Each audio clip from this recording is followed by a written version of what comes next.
don't wanna sleep in, cause I got something to prove. I gotta take what I hate and finally make a move. I think of you and all the shit you don't do. Well, I'ma make hella sure that I don't become you. I have no regrets, yeah, I'll tattoo my chest. I'll never forget what it's like to be in debt. Been stabbed in the back bed, I'll show you what happens. Pass me the mic and I'll show you with action. I feel this pain, you already know. Turn that to gains, let my money show. I've got these things that I can't let go. Watch me turn this life into something that you could never own. I feel this pain, you already know. Turn that to gains, let my money show. I've got these things that I can't let go. Watch me turn this life into something that you could never own. So fight and die for the things you know you love. Do what you think is right and see life do what you want. So fight and die for the things you know you love. Do what you think is right and see life do what you want. So give me all the scars, I'm a human being. Cover them with tattoos so you can't see.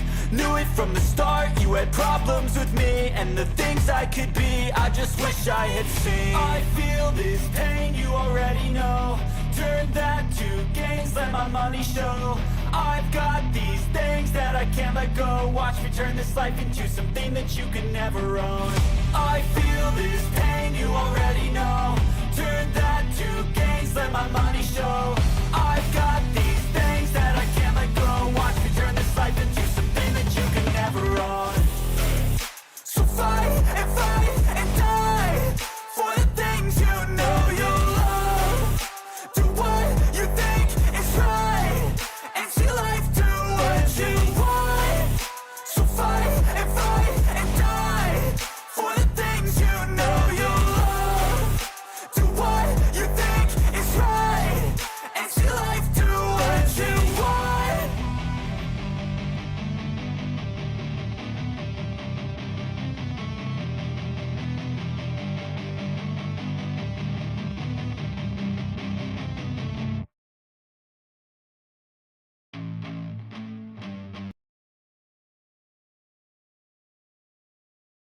I got Mickey D's on the way. I got the Mickey D's nuts on the way. Oh, shit. Oh, guys. Pal World has taken over my life. Soon I will be fully integrated into Pal World, and I will be streaming from Pal World. And I will die in Pal World. This is a bit if you haven't noticed that yet. Okay. I've been, like, playing Pal World until like 11 o'clock at night, and then not being able to fall asleep until like 1 in the morning. Oh my god, the Master Collection! I forgot about the Master Collection Volume 2! Oh, I'm so excited! I'm totally gonna play this shit on stream. What?! Oh my god, I forgot about this! Oh, I'm so excited! Oh, I'm gonna buy this, I don't care, take all my money. Oh, I'm gonna play this. I didn't. I'm loyal to the end, to my purpose. Boss, I love why this are you franchise. doing this? The one who survives will inherit the title of boss.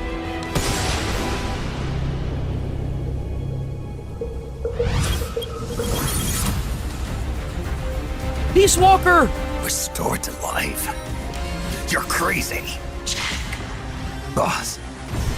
Jack. It doesn't change the fact that I killed her. You're not the boss. The boss is dead. It's insane to me that PlayStation stopped making handhelds because, like, so there was Metal Gear Solid 3 and then there was Peace Walker that happened right after it. It was a straight, direct connection, like directly in line to be the next game in the franchise. And it was a PlayStation Vita exclusive. No, it wasn't. It was also on PSP. PlayStation Portable, right? And it's so weird to think that they never made another handheld after the Vita. It's so sad. Kill me. Answer me! Tell me why! Boss! I have no future. Yes! This is just as I'd hoped. Oh, I'm so hyped for this one. Let's go! This is my fight. My destiny. I cannot imagine Oh, that's let's what the boss go. would have wanted. Liquid Snake! Zero and Big Boss. They both misinterpreted her will. You're pretty good. Yo, this was my high school, baby. Let's fucking go! Liquid Snake! Zero and Big Boss. Yo, They both. I remember missing out on so many like public things, just like events at like school, just staying home playing this game. Interpreted her will. Yo, Pretty good. yo, The world would be better off. oh please tell me there's gonna be another game. Oh no, that's it. Is Delta gonna be in this? No. Okay. 8/27. Is that? That's this month, isn't it? Oh, it's the 30th. It's the 31st. I mean, that's next month. Oh, I'm getting that. I don't even fucking care, bro. I don't even care. Ghost Babel. Yo.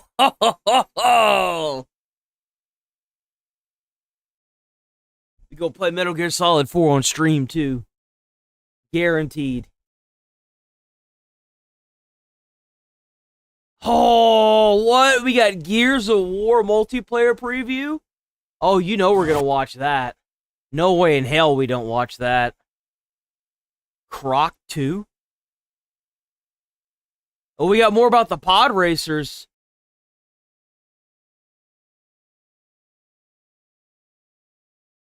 Morning, everybody. Morning, Cool Breezy. Morning, Nigel. Just squeezing through.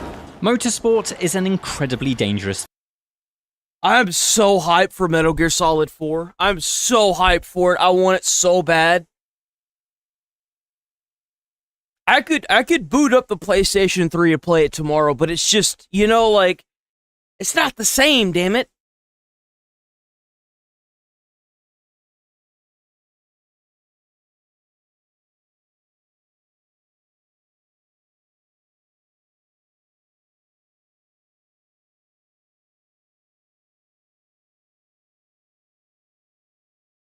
What is this? Is this a game?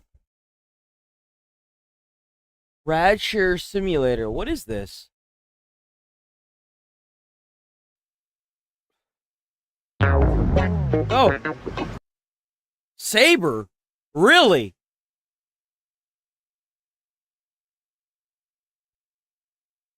Whoa, look at those graphics.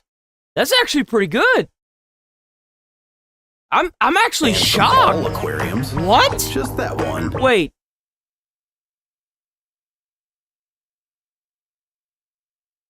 Why is he dressed like a superhero?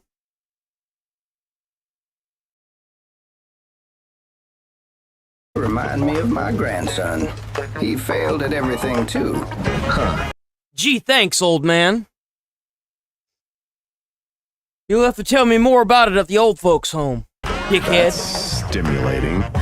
I'm not saying birds control the traffic lights. Birds? That's what I'm not saying. Yo. After a while, it starts to click. Keep your ride fresh. Keep it clean. Keep it running. Yo, W. Passengers too seriously. And when I think I've met the randiest of passengers, someone even stranger. Bro, what is this, like the UK or Britain? Like, randiest? Gets in. I need a garden hose, 2 energy drinks, and a sympathy card. And fast. I can do that. Look in between the dictionary between shit and simplest. That's where your sympathy card will be right there. Take a ride in my chariot, and I will take you to the castle. Sweet rides and stimulating conversation.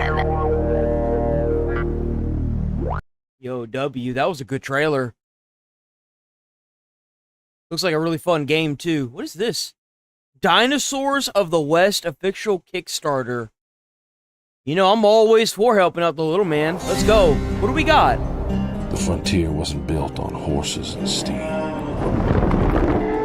Dinosaurs. This is going to be a multiplayer carried game. our towns, fought our wars, ruled the skies. I never did see that movie with the aliens versus the cowboys or whatever that is, right? I wonder how that movie is. Anyone here seen that movie? Generations we shaped this. How's it going, Sticks? Morning, Mossy Oak Cracker. Not one without the other. But now. Oh, morning, Fox Crusader. Damn, bro, it's been a minute. How you doing, big dog? It's good? You like that? Force that believes I'll the have to check future that out then. belongs to neither man Check that movie nor out. beast. If I'm not mistaken, Spider-Man is in theaters now. If I'm not mistaken, I think Charlie made a review video of it. I'll have to look at it and then review it. When is Spider-Man's new movie in theaters? Oh, it's today. That shit's gonna be packed. I'll have to wait till next week to go see it. I'm definitely gonna go see that in theaters. I'll let y'all know how it is, but it's not gonna be this weekend for sure. I'm gonna stay home and shutter myself in and play Pal World probably all weekend. After a stream, of course. This time, extinction may not be natural. If this is for a game, this looks really good.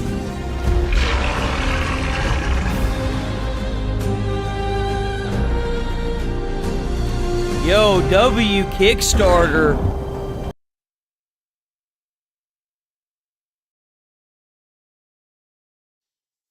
All right, we got us the Gears of War, baby. Let's get it.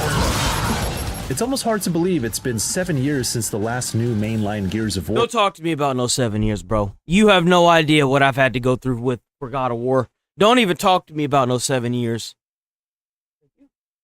Whenever they made the announcement for God, yo, a lot of y'all haven't seen this.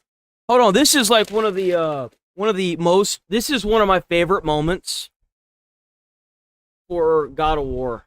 You know what? I'll let this play. Here, I'll let this play. Game, and as one of Xbox's marquee franchises, it seems a lot is riding on the upcoming Gears of War E-Day. I recently played roughly 10 hours of its revamped multiplayer, and yep, it sure is Gears of War. Even with that long gap, it feels both extremely familiar to play and refreshing for reasons you may not exactly anticipate. The meaningful changes I've noticed so far are perhaps more subtle, specifically the refined control scheme which shined in both the Versus and new Horde Siege modes I played. There's a lot to dig into, so gear up for my breakdown on how the big chunky boys from COG are back.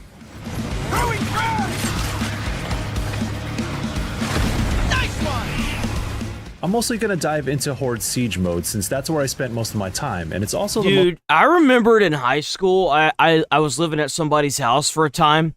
Bro, the amount of time we spent on the Horde mode trying to beat it was insane. We cranked that bitch to the hardest difficulty, and we were trying to get through the first 3 games like that. Bro, we got our asses absolutely handed to us, but you know what? We fucking did it. Dude, we would get on and play that shit for hours, man.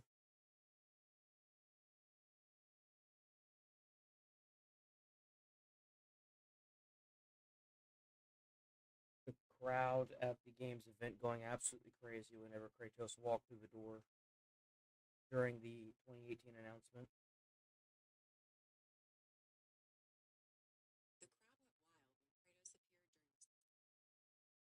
Bro, I don't want that. I want the damn. I don't want Reddit.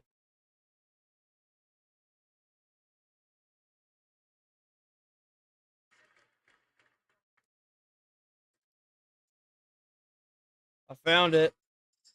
I found it. So, like, whenever Kratos walked through the door at the E3 announcement, bro, the crowd went fucking ballistic. I need to save this video. It'd probably get taken down anyway, but I'm gonna show it. Like, this is like whenever they finished off God of War 3, we all thought that was it. I wanted another God of War so bad I could taste it, right? And instead of getting what... Oh, here it is, right here. So check this out.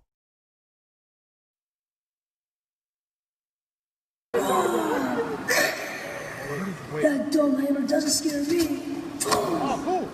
Because this was whenever they were still doing live audience, like E3, right? E3 isn't a thing anymore, unfortunately. Now watch this. They're like, oh, it's some dinky little kid, right? No one cares about that. No one cares about that. Now watch. What for? A test. She taught you to hunt, yes? Yes, sir. Then show me what you know.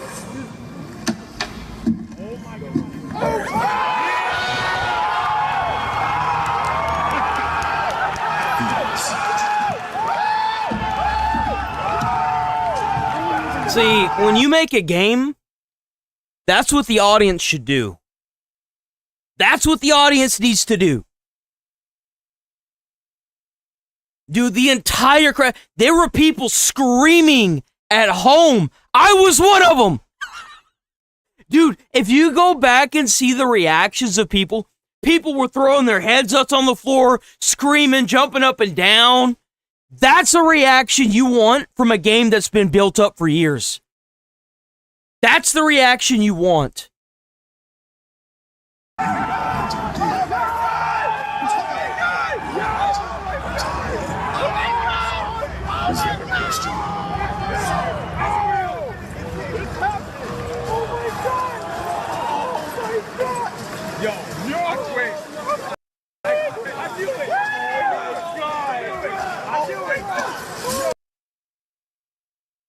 Like, that's what you want to hear. Most exciting thing that'll carry Gears E-Day's multiplayer component. Let's go, Swan. Morning, lovely sky. Thanks. But It's been a first minute things for you first, too, huh? Gears E-Day features some important changes to how the series has Oh yeah, traditionally- no, that. Oh shit. Speaking of that moment, I'm sorry. I want to save this. This is one of my favorite gaming moments. Even if looking back at it now, the game is a little lackluster compared to the original franchise, right? This is like gaming history. It's a show of, I mean, I guess the great peak, honestly, of gaming. I guess that's what we should call it, because we got Gamergate, and now it's like the great peak. Controlled. The A button is fully dedicated to taking cover and moving around cover now. Really? As well as dodge. Bro, why would you change the... Dude, come on, guys. Don't change the controls. And now sliding. While sprinting, aka the artist formerly known as Roadie Run, is now mapped to the left stick click. And the Y button is dedicated to vaulting, mantling, and jumping. Yes, you can actually jump in a Gears of War game. What? It took quite some time. That looks like shit. That looks awful. That looks as... That's actually about as well as I thought it would look, honestly. Because of how clunky the game mechanics are. Now, that doesn't... The game mechanics and the gunplay is really smooth. But with how big the characters look, it looks like that's how it would be, right? Like, yes, that's... you Yeah. can actually jump in a Gears of War game. It took quite some time for me to rewire my brain since we've all been so used to the A button controlling all of these actions depending on the context in which you press it. But once I acclimated with the new controls, I can't really go back. Now, the PvP versus portion of the beta was pretty standard fare with 2 modes on 2 maps. Okay. Team Deathmatch works like it usually does in Gears games, where 2 teams of 4, COG versus Locust, have 15 cumulative lives to live. And once a team... Wait. Does that mean they brought back that mode too? Dude, I might have to play this game. So, like, if some of y'all have never played the multiplayer aspect of it, the Locust can play, like, as the big creatures. Like, you can play as the big-ass creatures, right? Like, the thing that looks like a hand that crawls around. And the multiplayer aspect of it, you're able to do all that stuff. So if they brought that back, I'm probably going to play this. I might even play it on stream. I might actually play I may actually play the multiplayer of this on stream. For elimination in that round. Oh! Conquest is the normal control point style mode where two teams battle for marked territory that moves across the map, as each point gets held down until one team holds it for long enough. The two maps in the beta, Market and Outpost, reflect the traditional symmetrical map design with close quarter shootouts dictated by lanes, sightlines, and I wonder if they brought back the Hammer of Dawn. Cover spots to take advantage of and flank your opponents. Or an equivalent, right?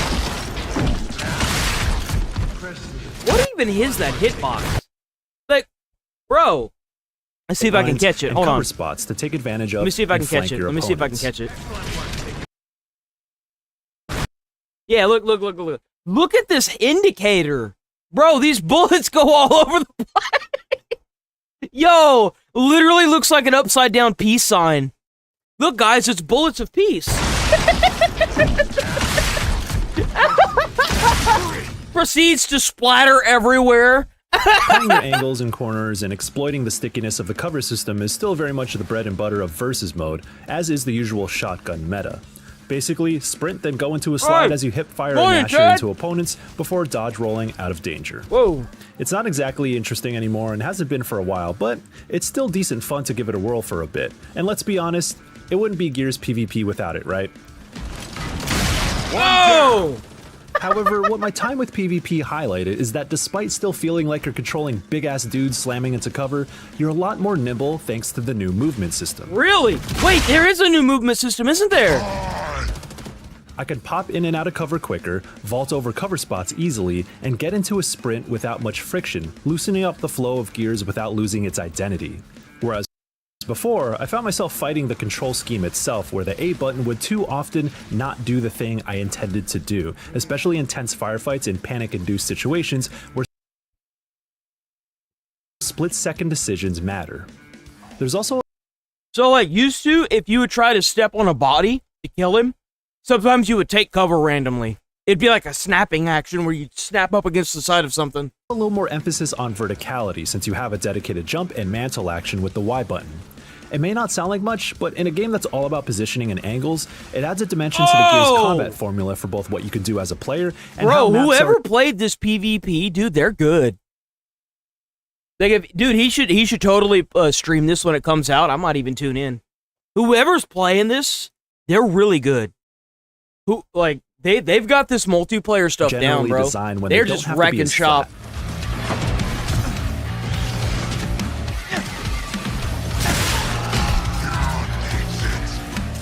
Okay, now let's get into the star of the show, the brand new Horde Siege mode.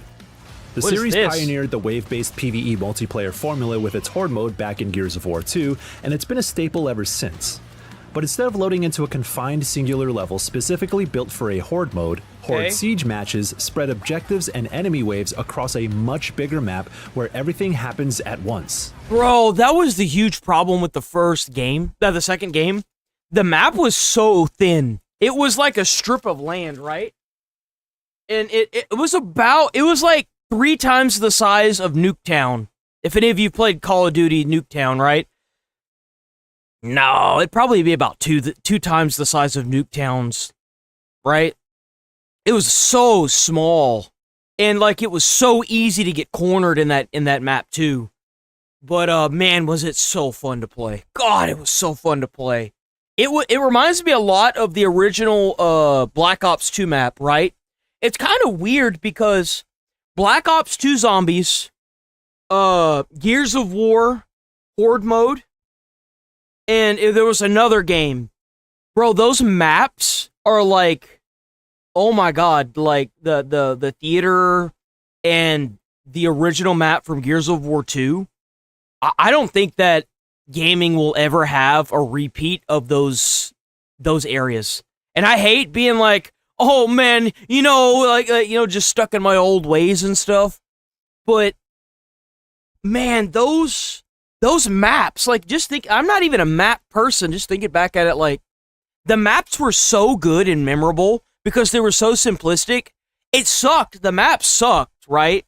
Because if you got cornered once in either game, even for example, the World War II Zombies map, the original one, like the one before Black Ops, that map really sucked. But there was a way to, like, dodge the zombies by going into the room after the start where the big sliding door with the bloody letters on it. You could like look at the pole and look down, and you can like skirt the zombies by doing a figure 8 around the poles. Right? And you could clear whole waves up to a certain point just by doing a figure 8 around the pole and looking at the pole, right? Bro, so many good memories from those games. Those maps are legendary. This is the city of Kelowna, where Gears E-Day's story takes place, and these are the ruins left in the wake of Emergence Day when the Locusts attacked. So right off the bat, there's a thematic coherence between the campaign story and the multiplayer mode. That was the other one. You're right, Halo 3. For me, it was Reach. I played a lot with my cousin. We played a lot of, like, Halo Reach together, like, the multiplayer. Dude, we had such fun playing that. We did. Itself. It was such a great game. I know a lot of people hate Halo Reach, but like 3 teams of 4 queue in. Let's all be honest here. It's better than what they're putting out now. To a Horde Siege match, and each team is given their own starting point and objective locations. The main task seems to always be defending a rig from waves of locusts, but teams have optional side objectives they can complete beforehand. These usually involve destroying a set of Locust assets as they spawn into the areas surrounding it, and you'll get additional rewards and in-match currency for gear and defenses. For the main objective, your team will decide when to initiate the fight, and once you do, you're locked into defending that position until you fend off all waves. Oh! You also have 3 styles of Horde Siege missions to pick from. Blitz gives you 1 main objective against 3 waves. Normal Siege gives you 3 objectives against 3 waves each. Oh, I don't like the thing that you have to extract, man. I don't like that. I mean, I guess it makes sense because if you get upgrades in the match, do you get to keep all the weapons and stuff? Like, if you upgrade map parts, do you get to keep those when you come back in? Is it like Call of Duty, zombies, or not zombies, no, it would be like zombies, huh? Where you can go into the map, you go and complete objectives, and whatever weapons you escort with is the weapons you have, right? And if you die, then you lose everything. If so, that would kind of gives you 1 objective against the full 10 waves. Boom! Take that!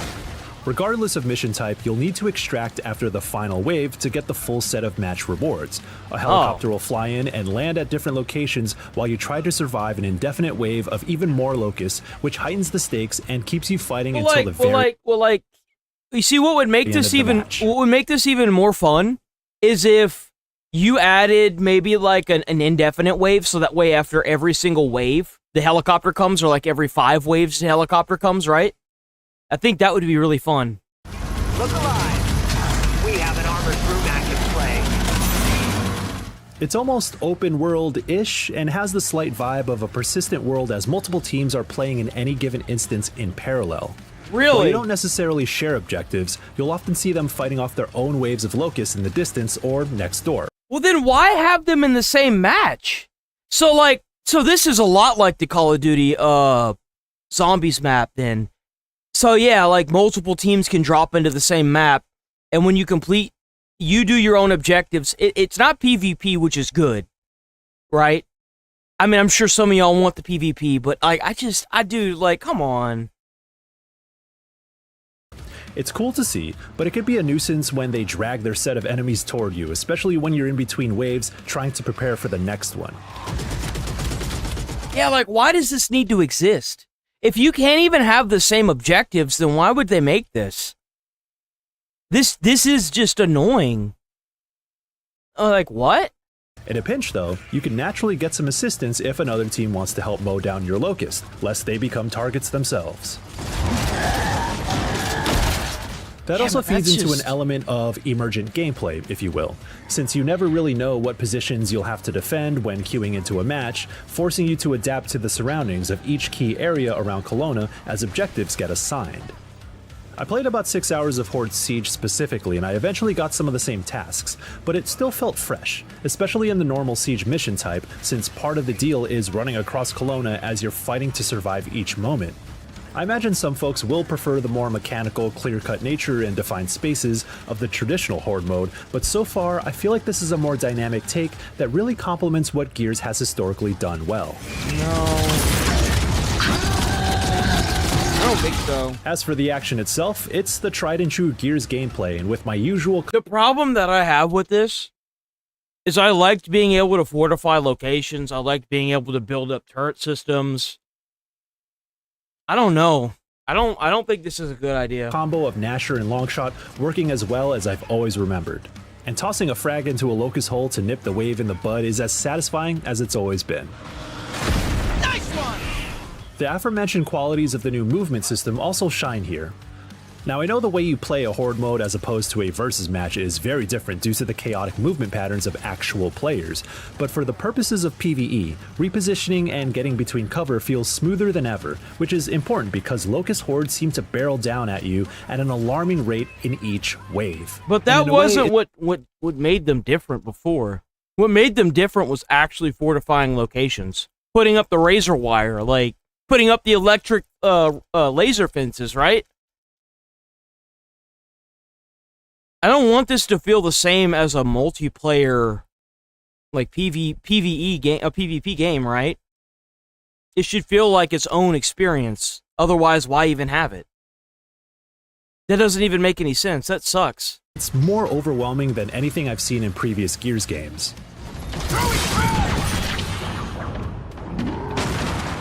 Handling fast-moving wretches and normal drones backed by the occasional boomer, it isn't too challenging, but when multiple berserkers and those new hulking tanks 5 times the size of a boomer pile onto you all at once, it's tough to manage. Marcus is down! Frantically repositioning and making the extra effort to revive down squad mates seemed to be the remedy, and once I came to grips with this... I also don't like that there's only a certain amount of times you can go down as well. That's really stupid. So, like, whenever he went down, he had this meter. You see the arrow? That's usually an indicator that somebody's down, right? And he just lost one. I don't like that. So, like, used to, whenever you would play, if you went down and you died out, the other person could live through the wave, and then you get brought back, right? Handling fast-moving wretches and normal drones backed by the occasional... You know the reason why I played Gears of War's Horde mode? Is because it felt like cheating. Because I was so used to Black Ops Zombies that whenever I started playing the Horde mode, it felt like I was cheating. That's how easy it used to be and fun to play. Making something so difficult that it's just not fun, or trying to, like this is micromanaging. I would consider this a form of micromanaging. Stop trying to micromanage your gamers. Stop nerfing good builds. Embrace them. That's what makes people pick the controller back up and keep playing. A lot of the issues that these games have now that I've noticed is that they're so busy trying to micromanage everything the player does. Everything. It's just not fun anymore. It's just not fun. It's annoying. Like, what does having this add to the experience of the game? It adds nothing. It adds not a damn thing. What does having more people in the map add to the experience of the game? It adds nothing. Like, if you've got another team that's working on their own objectives, and all they're doing is trying to troll you by bringing over their mobs for you to shoot, while you're trying to get ready for your wave, what does that add? It makes me not want to play the game. Why does this need to be like that? I remember whenever you used to play the second version of the game, right? And every time you started a Horde match, not once did you have to have that game online. You could literally turn your Wi-Fi off in the house and play that shit in your own home, no problems. Even with friends. It had couch co-op. It even had LAN. But now, no. This doesn't add to the enjoyment of the game. It takes away.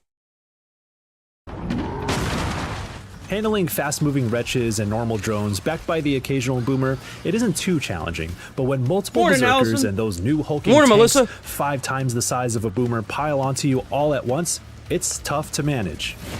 Marcus is down! Frantically repositioning and making the extra effort to revive down squad mates seemed to be the remedy, and once I came to grips with this, I was able to get through a full 10 waves consistently. Mechanically speaking, it's currently not quite as intricate as Gears 5's Horde mode in terms of character classes and the more strategy-focused gameplay elements like building barricades and turrets for defense. You still earn currency based on performance, but so far it's mainly for building turrets in predefined positions or restocking on ammo at supply caches. Gears of War 5, the Horde mode in that looked really good. I didn't play Gears of War 5 at all, but it did look really good. As a reminder, this is a beta, so the progression system, unlocks, and rewards are subject to change. What I see now, though, is a more simplified class system with Assault, Breacher, Marksman, and Medic having just a tactical cooldown related to their specialty. But I am looking forward to the attachment and upgrade system for specific weapons as I get deeper into it when the full game comes. Attachment and upgrades for Gears of War weapons, bro? Like, what are you talking about? What? No.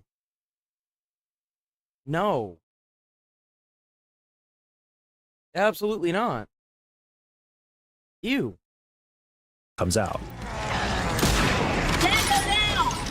Despite putting in about 10 hours in the beta, there's still plenty more I want to see and do, which isn't something I would have necessarily said about a Gears game in the past. Dude, I can't stand whenever I open up a game, right, and I'm like, oh man, I'm going to customize my gun, and you get 7 menus.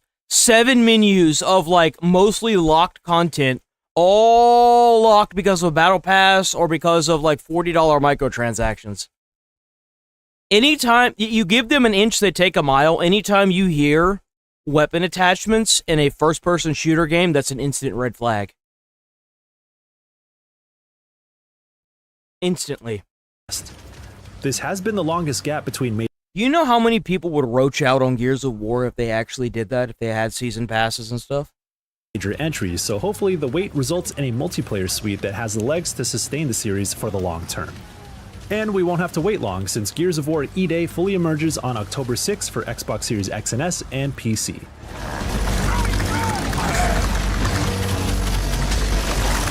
For more on the latest games surrounding Xbox, check out my review of Halo Campaign Evolved, or thing to take part in. Think about it.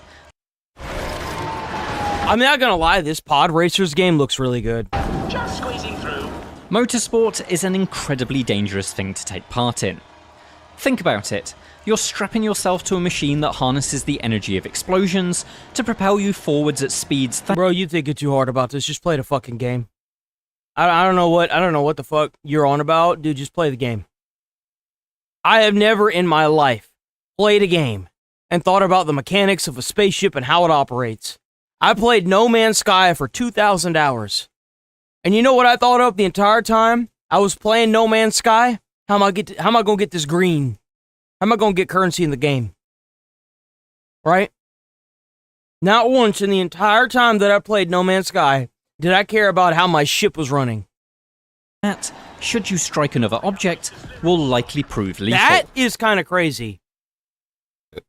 The fact that one fuck up will actually destroy you is an entire game changer. Morning, Base Taste. Base Taste. Morning, Hillbilly. How you doing, big dog? Forwards at speeds that, should you Morning, strike Beach another Shaman. object, will likely prove lethal. And yet, so many racing games fail to convey the white-knuckle line between thrill and fear. A whole generation of digital drivers have grown up with on-screen racing lines that show them the perfect acceleration. I have never played a racing game that had that.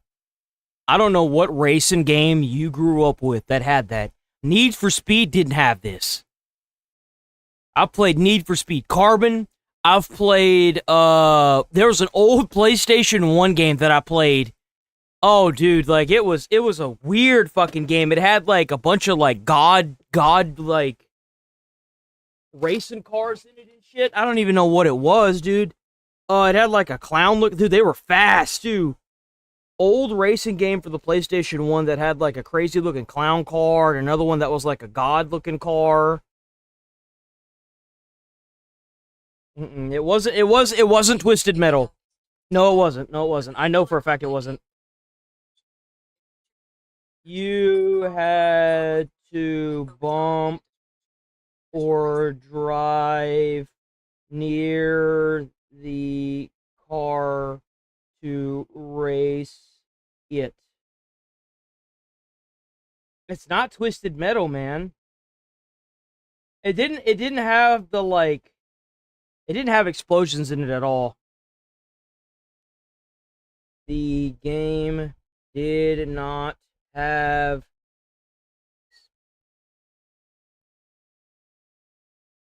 I don't know, dude. I'm not gonna be able to. I know it wasn't Twisted Metal. It had like a purple car that had like a Hindu like tat on the top of it, and I remember like trying to get because there was it was like the Joker. It was literally called the Joker. Old racing games for PlayStation 1 that had a car called the Joker in it, but the way the mechanics were is that you either had to bump or drive next to the car to initiate the race, and it also, whenever you saw like a legendary car, it would immediately like do like the center cam onto the car itself that you could race. The game you're thinking of is Tokyo Highway Battle, the first in the Tokyo Extreme Racer series. It featured a car called the Joker, and you started races by bumping or driving next to other cars. Is that it?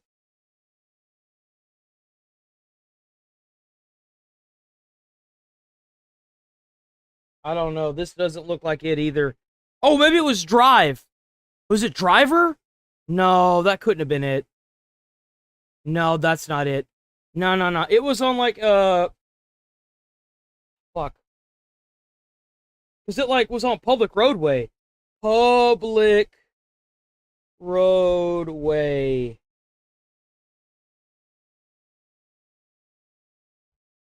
It was you drove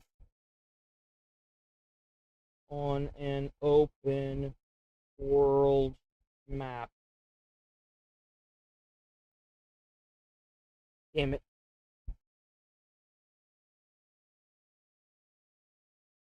I keep saying Tokyo Highway Battle PlayStation 1 Joker car. The original 1996 PlayStation. Maybe that is it. No, that's not it. That's not. No, maybe it is, actually. Hold on. I don't know. I don't know, bro. No, maybe that's it, because I remember the white. No, that is it.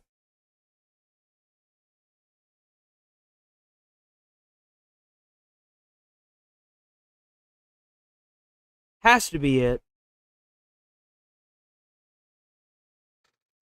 Path through a hazardous corner, and rewind systems that negate the impact of crashes. I did not expect Star Wars Galactic Racer to be the game that addresses those problems. And yet it all makes sense. In a galaxy far, far away, motorsport takes place at vastly higher speeds, in much deadlier vehicles, across far more dangerous terrain. If it was going to feel exactly right, of course developer Fuse Games had to dial up the fear.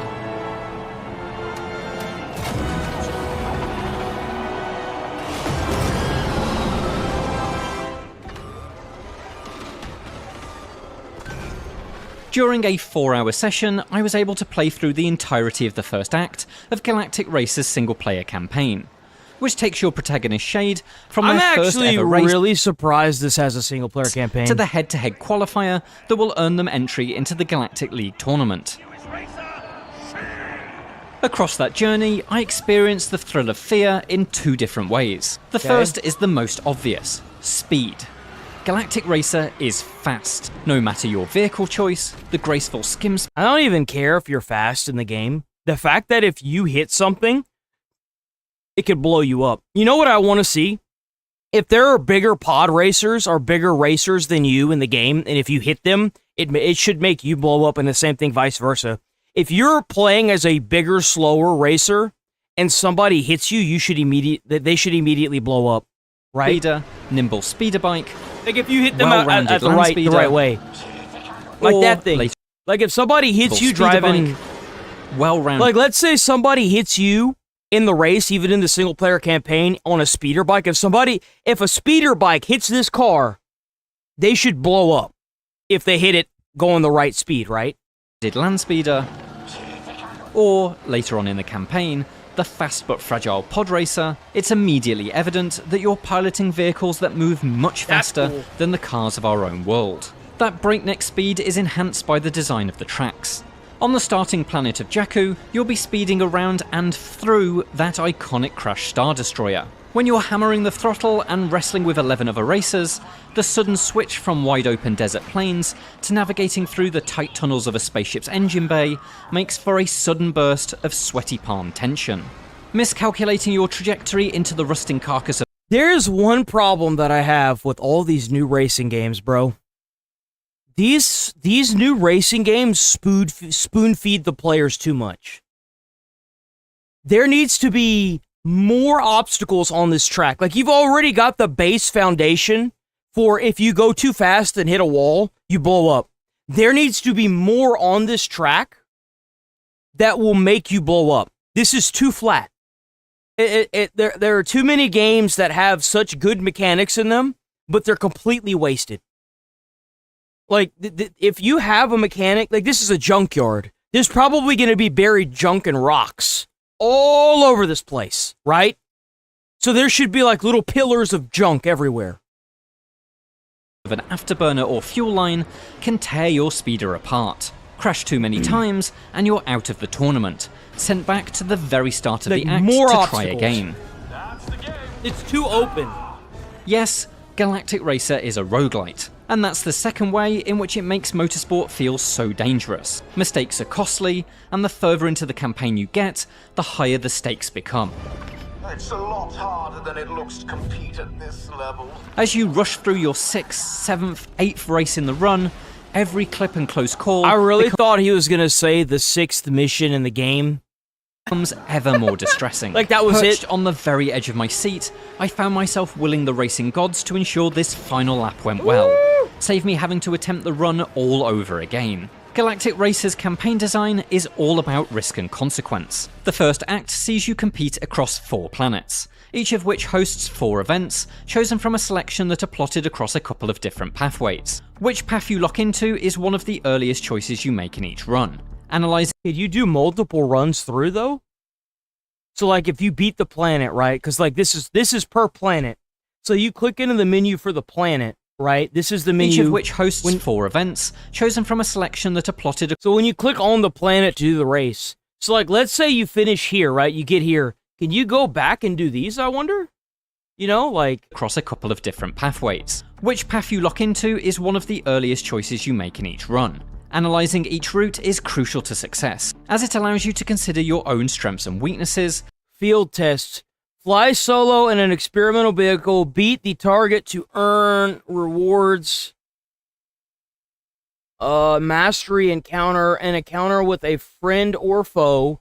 Anything could happen. Wrecked racer. Lose a league token. A standard race amongst 12 competitors. Pathways. Which path you same thing. lock into is one of the... So the first 3, it just seems like they're all the same. The earliest choices you make in each run. Analysing each route is crucial to success. So it looks like here you get like player stats, right? So if you beat this race right here that he's held over, you get 1 turning point, and you get whatever the hell this is, and you get credits, right? In any position. As it allows you to consider your own strengths and weaknesses, and opt for the event sequence that Arts and ability, kit points. The greatest chance of success. If there's a pathway that's mostly standard races, that's great. Podium finishes provide strong cash rewards, and provided you don't crash out, even coming in last will keep you in the running. Even better is the field test. A solo speedrun in an experimental vehicle with the aim of pushing your engine and your skills to the very limit. Succeeding provides a bounty of rewards, but perhaps more importantly, there's 0 punishment if you fail. No sweat. Really? It goes against a racer's instincts to push the ramjet this hard. Just take some practice. Even better for the cautious player is a path that includes a mystery encounter, which rather than an event you can lose, is a conversation with a friend or foe. Okay, here we go. So parts installed to vehicle to provide passive effects. With the higher the rarity, the stronger the effect. Upgrade upgrades the vehicle to top speed and one of its stats: afterburner, battery, cornering, maneuvering, ramjet, or resilience. Ability: equipable tech that provides offensive, defenses, or utility capabilities, consumes energy to activate. So, like, whoever's doing this review or this preview needs to talk about this. I hope they talk about this later on. So you can upgrade whatever racer you have to be stronger. So you could literally make that racer your racer. That's really cool. Can offer an interesting upgrade. What else was there? Is a conversation with a friend or foe. Mystery encounter, which rather than an event you can lose, is a conversation with a So you can choose between the cheap packs or the affordable pack. Friend or foe that can offer an decrease price of that increases price. Oh, so here you go. So like it decreases the price of the parts, increases price of upgrades and abilities at Hebe shop. For if you go for the affordable parts, if you go for let's go for the cheap packs, decreases price of the upgrades, abilities, increases the price of the parts at Hebe shop. Interesting upgrade. Much more nerve-wracking is the Eliminator, a brutal race in which those tailing behind are knocked out of the tournament. Only those in the top 3 can progress. Each run is randomly generated, but the RNG that powers Galactic Racer's campaign uses a calculated rule set to ensure each pathway offers an interesting journey. Really? Every run provides options, some easier, some harder, with paths designed to push risk, reward, and consequence. And as you play, you really feel that. The euphoric highs of conquering an Eliminator, Well, you're just too green to be a champion. the well-deserved rest of a field test, or the frantic holding on to dear life that comes with just trying to survive a regular race. See, I would die. I wouldn't even be able to beat Or this the game. frantic hold, because like I know for a fact that the way this looks, on to I dear would life hit that every that time and comes die. with just trying to survive a regular race. I would do that at every new one that I would find. I'd be like, okay, well now that I know that's there, when everything else I would get to the next one and the same thing would happen. As I began to settle in and learn the ins and outs of my land speeder, I found my priorities shifted significantly. There's no After map discovering either. just how dangerous That's pretty each race cool. can be, and the consequence of failing a run, I became very risk averse. I choose routes that had more field tests and fewer eliminators, knowing that even Morning, if I darling failed winners. those field tests, Morning, I'd Viva. still be in the game. But I soon realised that simple survival isn't always the best path. You need victories to earn the best rewards, and those rewards upgrade your vehicle. I don't know actually. Let me Google that. I don't not 100% sure. Will the new Star Wars Pod Racer game be a single player experience or will it have online? It'll have both. It'll have both. Into a much more powerful machine. I learned how I like to race, that I love to take on dangerous corners and narrow pathways, but that my judgment of those distances is impaired by my speed. And so I invested in bolstering my land speeder's resilience and drifting, allowing me to swing through those chicanes without worrying about scraping along the edge of the circuit. Bro, I ain't even gonna lie. Every time I see a new AAA game coming out that's like $70 and I see that it has online play, I immediately like all my alarm systems are just flashing. I'm on like red alert, DEFCON 9, you know what I'm saying? Like I'm just like, man, they're probably gonna have FOMO in it, which is the fear of missing out, where they have like, well, you have to play this certain month, and if you don't, you'll miss out on the rewards forever. Ha ha ha. It'll have like $30 skins for your thing. It'll have pay to win features, dude. Like, oh man. Everything in my body just hit red alert whenever I saw that just now.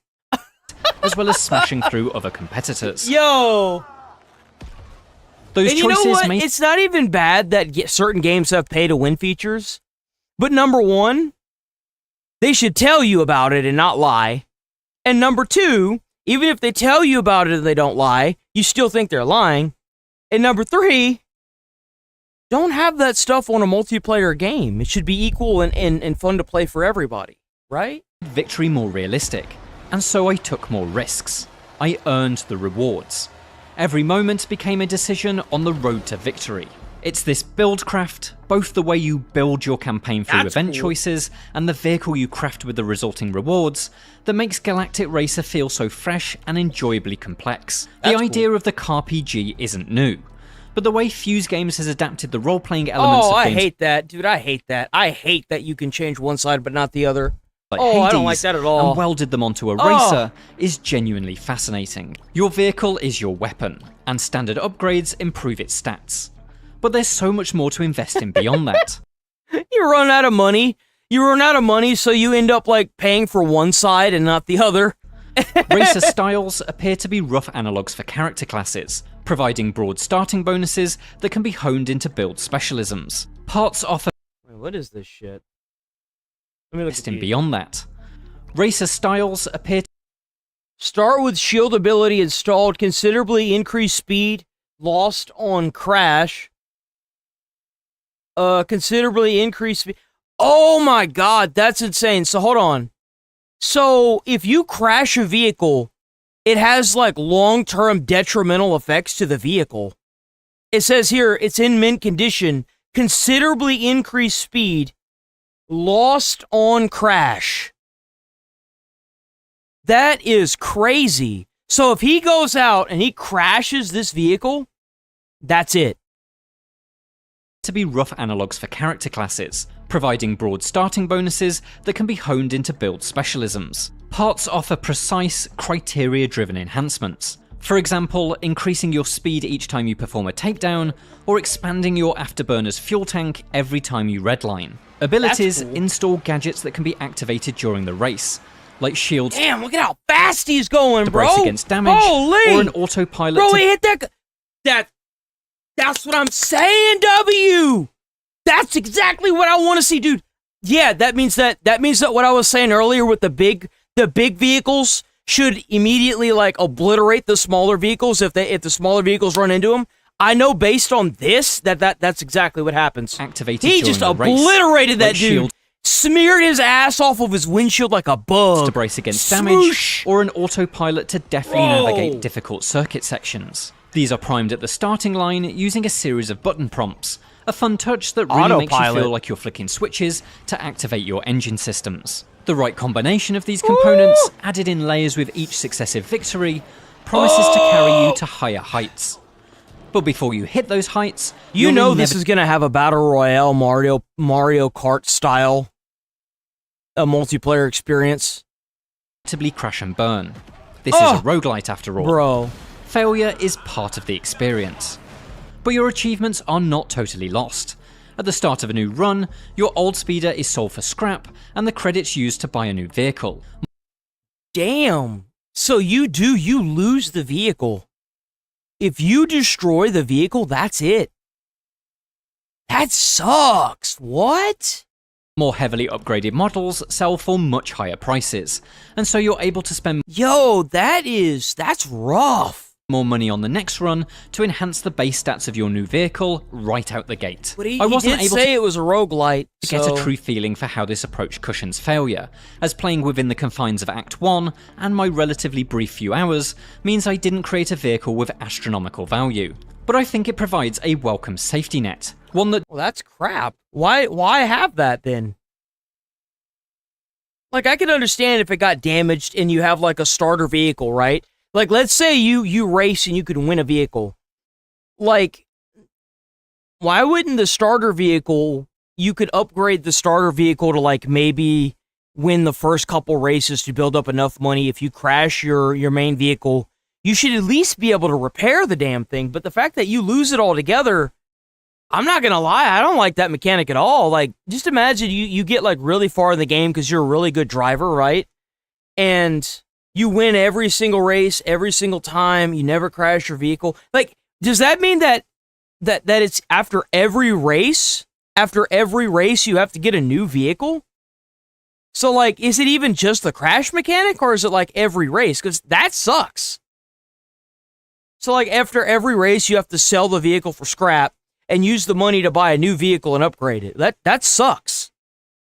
That's ass. Like, what? Doesn't erase the classic roguelike challenge of reacting and adapting to the RNG. The specialized component parts are only available as rewards or purchased from your mechanic's randomized inventory, so you can't start a run with a highly tuned machine. Those parts are vital, because they help you master the challenges posed by each unique planet.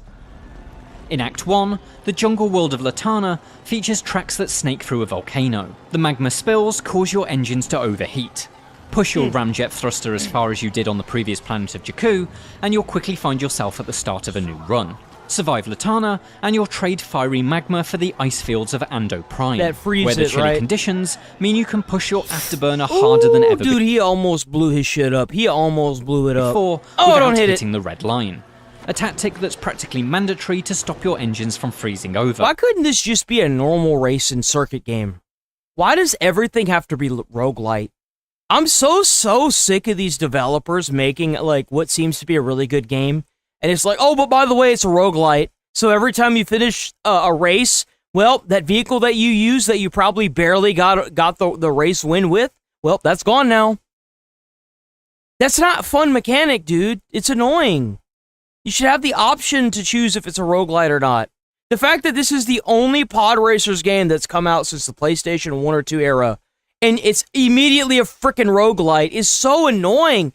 Like, what is it with these damn micromanaging AAA frickin' $70 games now, bro? It's so goddamn irritating. With a It's fresh trash. hazard on each planet, the pathway to the perfect vehicle isn't Like, a straightforward bro. upwards climb. The idea isn't just to improve, but to specialize. For example, you can invest in components that harness the heat of lava to improve your ramjet, not just negating the perils of It overheating, can't just be a racing game. Like, but God providing a forbid, speed boost right? when flying over this dangerous terrain. Fuse Games promises this can go even further. Higher tier components can turn that magma-enhanced speed into energy, powering up a battery that enables gadgets like the rival disintegrating Iron Blast. It's that level of depth and breadth that makes Galactic Racer such an exciting proposition. When I arrived at Fuse's studio, I entered assuming Like, I was how about does this help anybody? Because if each vehicle has its own type of handling, right?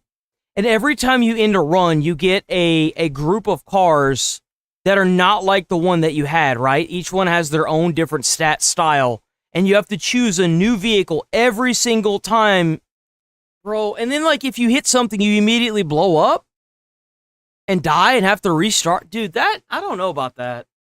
It's like an unnecessary level of difficulty that nobody asked for. Like, nobody asked for this shit. to play a nostalgic throwback to Star Wars Episode 1 They Racer. asked for a pod racer game, but it's kind of like they have to slap you in the face before they give you the pod racer game. They're like, oh yeah, I'm gonna slap you in the face with a $70 price tag, and by the way, it's a roguelite, so go fuck yourself. Like, how? Having played something much more forward-thinking. This could very easily have been a classic circuit or open-world racing game, adhering to the tried and tested principles. Morning, Dean. But the roguelite campaign structure changes everything. The adrenaline, the stakes, the emotional highs, and gut-punching lows. Galactic Racer is shaping up to not just be a great Star Wars game, but a genuine trailblazer in the racing roguelike niche. For more Star Wars Galactic Why? Racer, check out our exclusive campaign gameplay. It's just so And for everything stupid, else, bro. stick with IGN. It's just so dumb. Why? Damn, it's already 9:24. What the fuck? Okay. We're gonna close that out. We're gonna do a little 8-minute video. A lot of stuff happened yesterday. Also, Trump made a deal with the stuff going on in Gaza, so that way the terrorists in Gaza can get out. But we're gonna watch this first. We're gonna watch our little 8-minute video. Where's it at?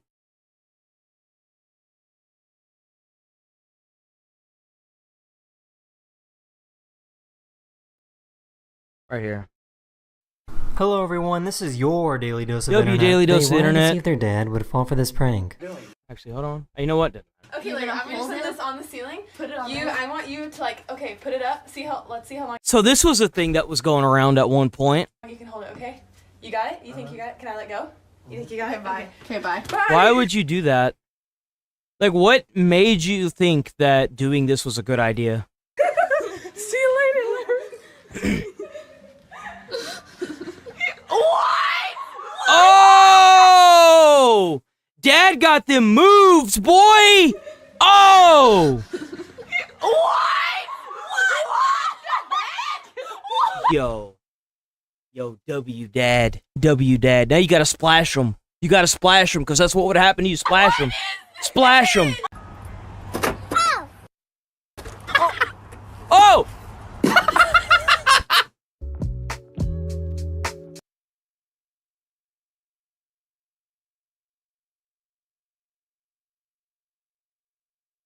Ducks lined up in a row. Look, my life might be a mess, but at least I got my ducks in a row, you know?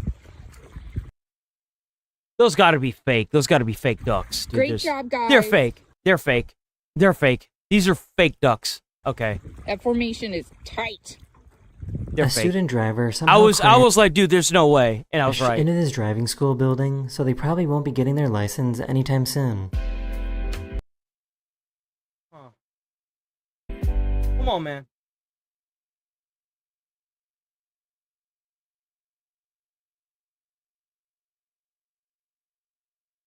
Sleep for 3 hours. Immediately fell asleep. That was it, huh? She did her little workout and she's done, bro. That's it. She is done.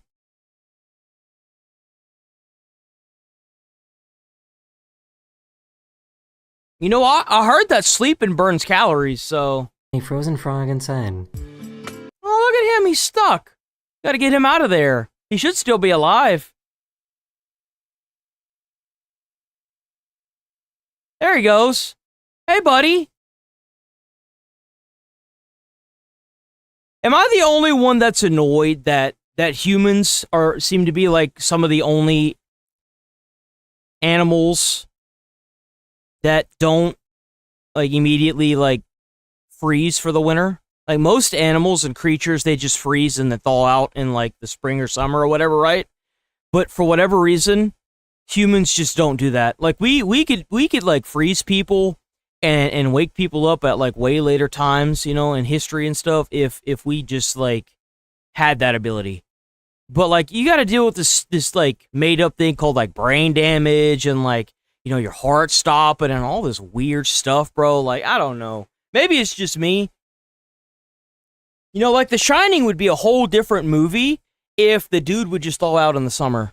You know, they just left him out there to freeze, and then he thawed out in the summer, and he was like, oh, I'm good now. You know? Like...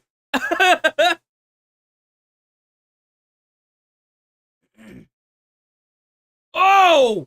Holy shit! Bro, he broke the fence boards. He hit that damn thing so hard, he busted the fence boards. Look at how far that went. It went all the way over there. Bro, no, I wouldn't go in that yard. Nope. No. Hell no. Bro, that's so pretty to me. That water's gorgeous. What is he doing? What is he doing? So let's talk about what even was the point of... So like, let's say this man actually managed to pull this down. Where do you think it's gonna go? Let's assess what clearly everybody who has eyes on this did not even consider. Where is this rock gonna go if all of the force in this crane is going this way? Let's think about this. In what world does this end in a good way?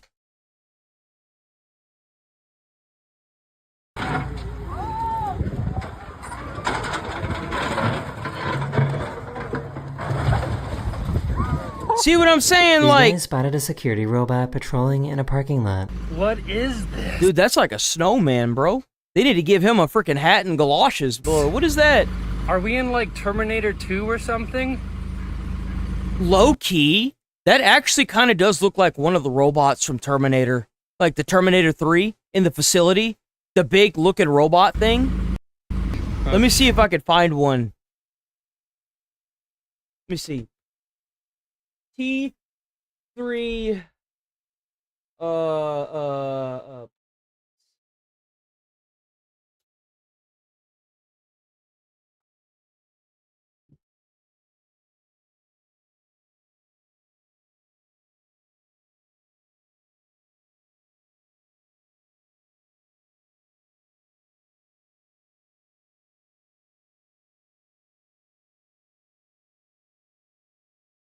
No way I'm not gonna be able to find one, dude. Facility. Secure.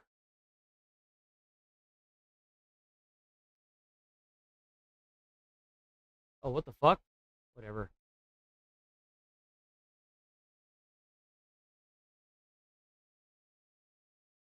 I don't think I'm gonna be able to find it, huh?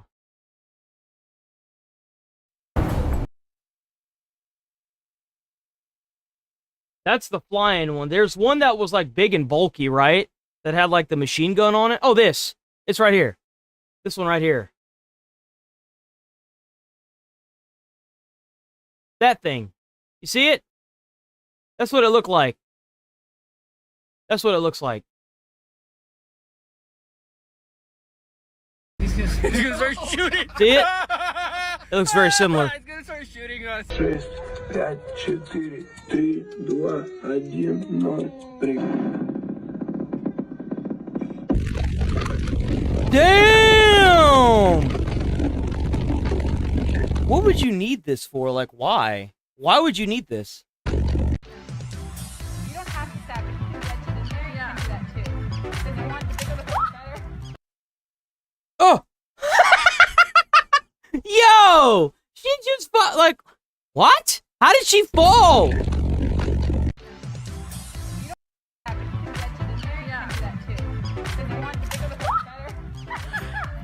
Oh, how did that even happen? Oh, the dog! The dog tripped her. I bet. No, the dog doesn't have a leash. How did she fall? I don't know how she fell. I would assume it was the dog, but the dog didn't have a leash. I don't know. Do you want me to open your cage for you? Okay, hold on, What a good boy.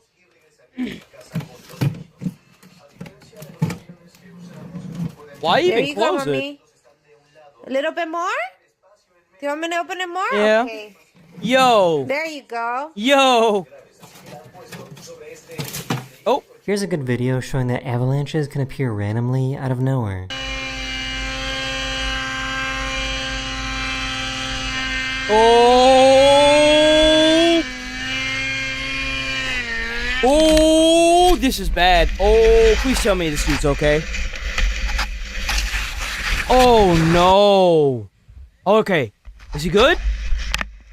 Okay. Ебани. What the fuck? Стакан. Долбоёбка, скажи, It's like, yo. Yo. That's how I feel right now. They wanted to get close to see some big waves.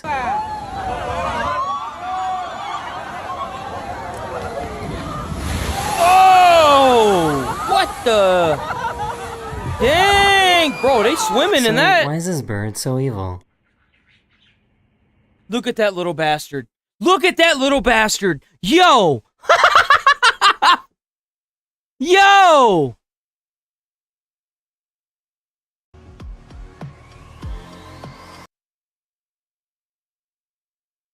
That's cool.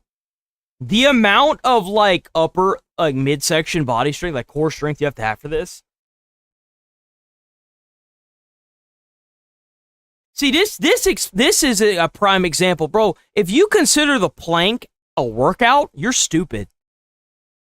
Genuinely. Started rolling away.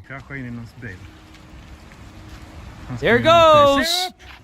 That's terrifying. Please, someone, please stop it. Uh-oh. Oh! These two passengers spent the whole time fighting over this window. Whee!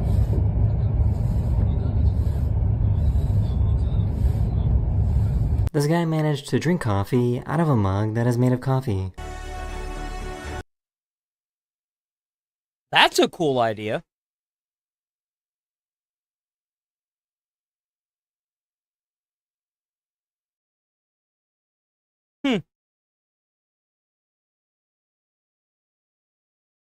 Imagine stepping outside of your house and seeing this. What is that?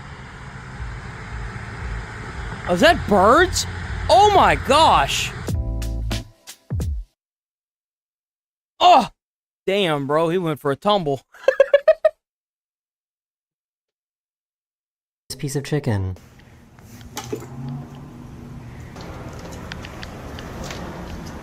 Is there a pill in it?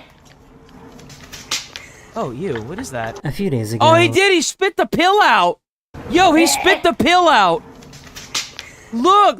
Dude. A few days ago, a giant piece of space junk landed in Australia. At the moment, they're investigating... Apparently, this is a very common thing. Apparently, like, pieces of space junk, like, fall out of the sky all the time. We have, like, a super thick, like, junky atmosphere from all the crap we've put up there. And to try and find out where it came from. What is that? It looks like trash, like poop or something. I don't know. Kind of like that meteor that in Joe Dirt. If y'all have ever seen Joe Dirt, he gets like this meteor that come to find out it's like plane shit or something like that.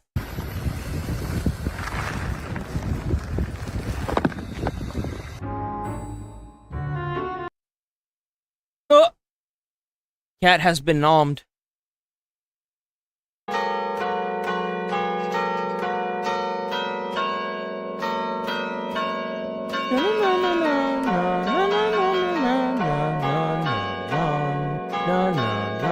Their new kitten thought it would be a good idea to jump off the second floor.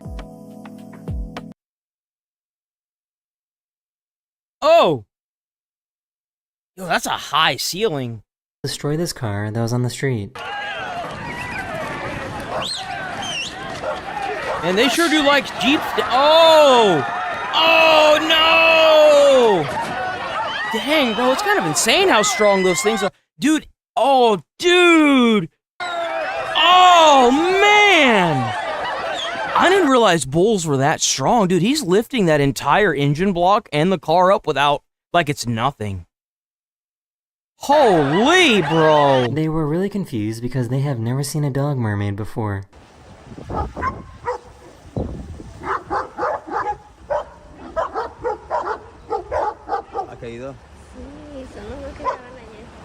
Does anyone know how this pigeon is floating?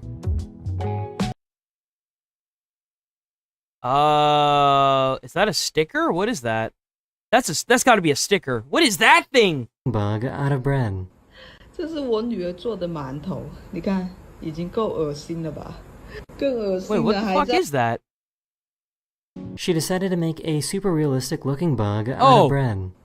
这是我女儿 I was 做 like, 的 is that a 馒 real thing? What is that? 你看，已经 I 够 was very 恶心了 concerned. 吧更恶心的还在后头。 That's really cool.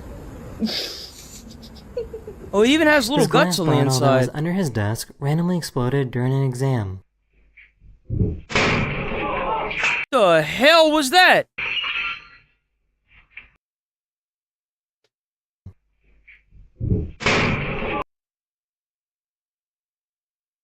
Damn, that hit him hard, bro. Bro, I bet he's got a big bruise. It was Dad's birthday, but all three of his kids wanted to blow out the candles. Alright, Elle, you go. Okay. Your turn, Jack. See, this is why you don't put everybody's birthday on the same day. This is why you split them up if they're not all born on the same day. Good job. All right, pee-pee girl. Blow it. Blow pee-pee. That is the end of this video. Hopefully you have a wonderful day, and I'll see you guys again. This. You should at least know.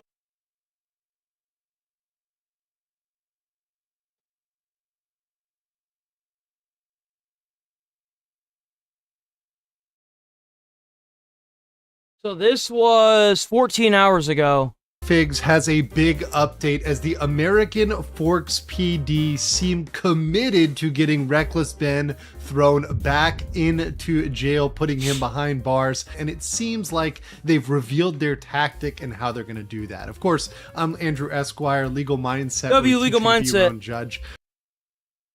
I'm here in Japan having a lovely time, but it's time also for a Bricks and Minifigs case update. It has been long overdue, and many of you have asked for it, so I'm here to give you people what you're asking for. So here's where we're at. So the American Forks PD is the focus of this update because there's a lot of body cam footage that's coming out as a result of Reckless Ben likely getting an attorney, likely asking for this footage, being provided this footage.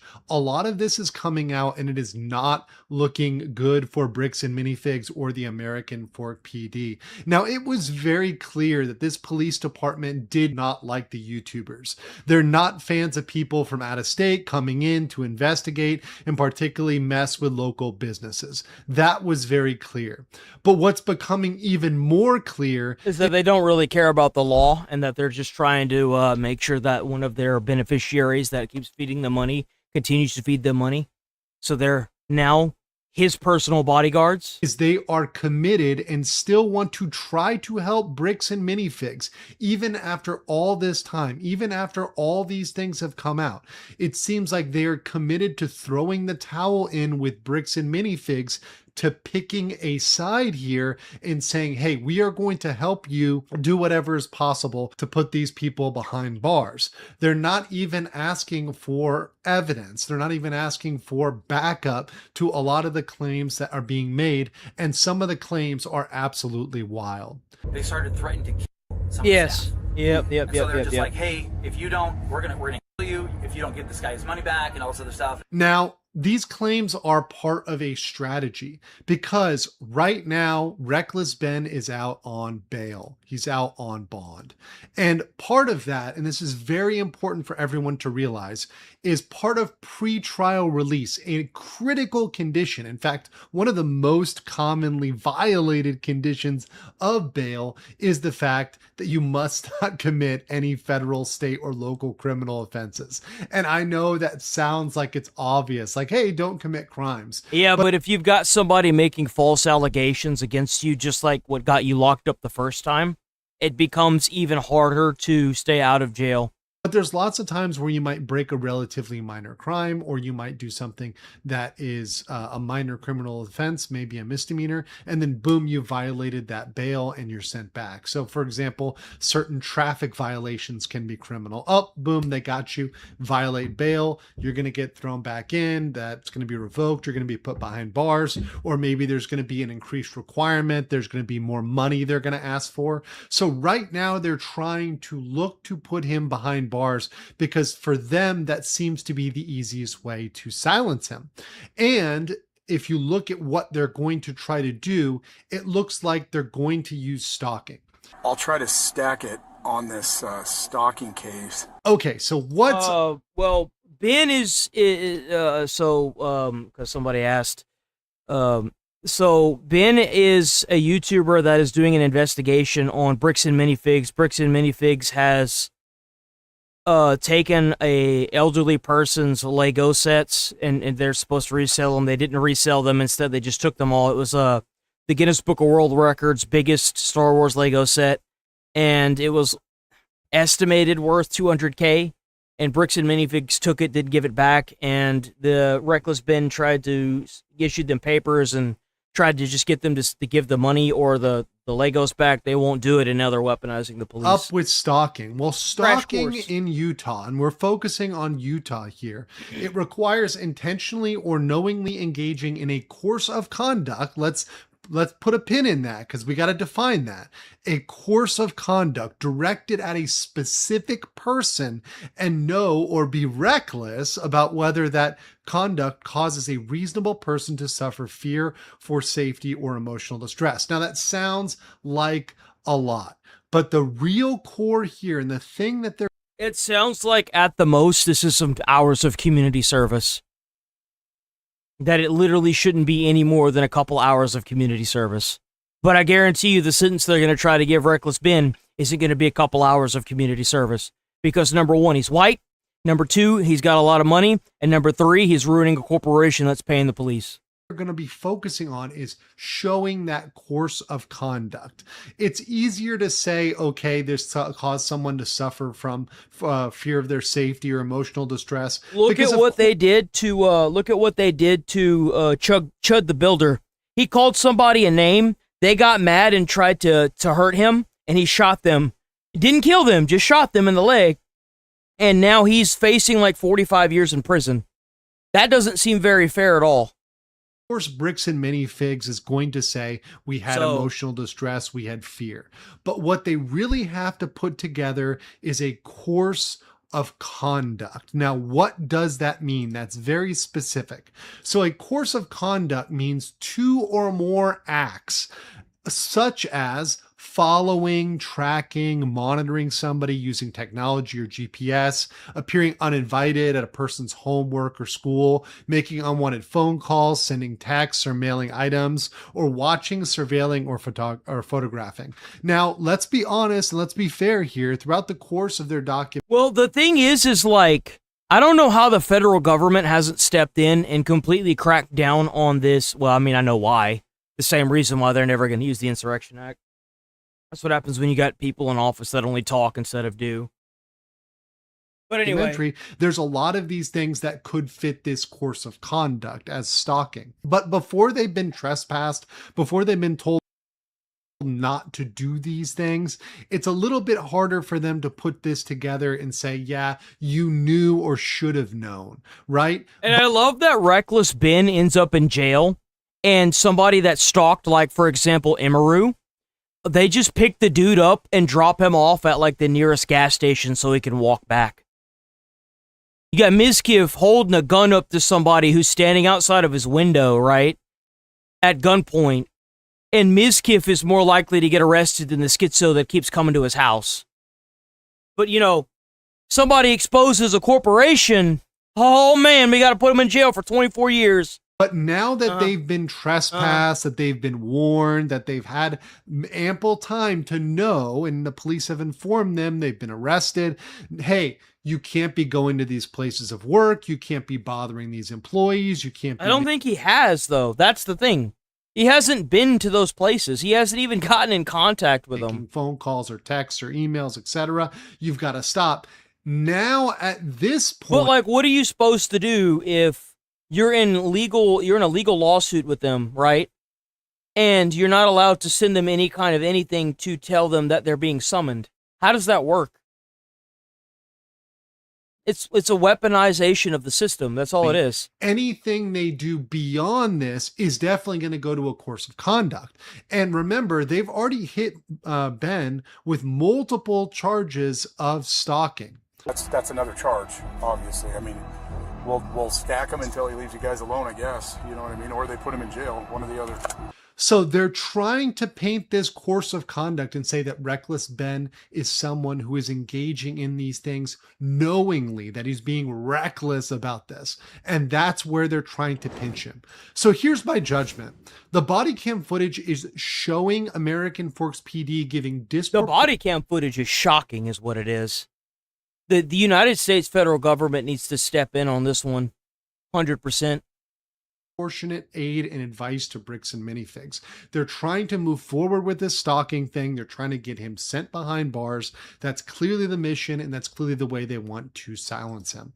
But you know what? When the YouTubers asked for help, they said they couldn't help with civil matters. They brushed them off. They aren't helping them at all. It seems like there might be a lot of stuff like that got redacted, maybe to protect the police officers, not to protect the victims, if that makes sense. And so... yeah, we don't do that. So, like I said, anything that's redacted is pursuant to... Yeah, that's the thing, right? YouTube and Instagram and Twitch and the police, they don't do that. They don't do that as they're actively having people take down video footage, as they're actively blacklisting people, as they're actively not promoting stuff that they should be promoting. Right? Yeah, no, they don't do that. Oh, no, they don't do that. No. State code. I can tell because when I sync the two clips together, I'm actually able to see that that's what the redaction was. Okay, well, that didn't happen. That definitely didn't happen. No, I don't do that, Ben. At this point, we clearly have an unfair course of conduct. And honestly, this reminds me of cases in other states like New Jersey, where after officers were given bad advice and shown to be taking bad routes and executing bad traffic stops, there was state review, there was individual retraining. We can have these things where the officers are actually retrained on how to do things properly, how to handle these things. I think that the actual facility, the police department itself, is probably getting like donation funds from Bricks and Minifigs, and I'd imagine that Bricks and Minifigs, before they started going around and shutting up CEOs, or not CEOs, but locations, so that way they could hire their lawyer teams to just take the money that these individual branches of their corporation. So what I saw, what Ben was talking about, is the two guys that he's trying to sue were hired by Bricks and Minifigs to go around to these individual locations, like the store that the Star Wars Lego collection was at, in order to shut them down. And in order to open up a Bricks and Minifigs branch, you have to give the corporation like $200,000, which Bricks and Minifigs was allegedly taking the $200K, building a lawyer team, allowing the location to become successful, and then booting the person that gave them the $200K and using the lawyer team to make sure that they didn't do anything, right? And because a lot of the businesses that pop the Bricks and Minifigs branches, they spent usually their life savings trying to get that $200K to open up the location, right? So they don't have the money to get a lawyer, and they lose out completely.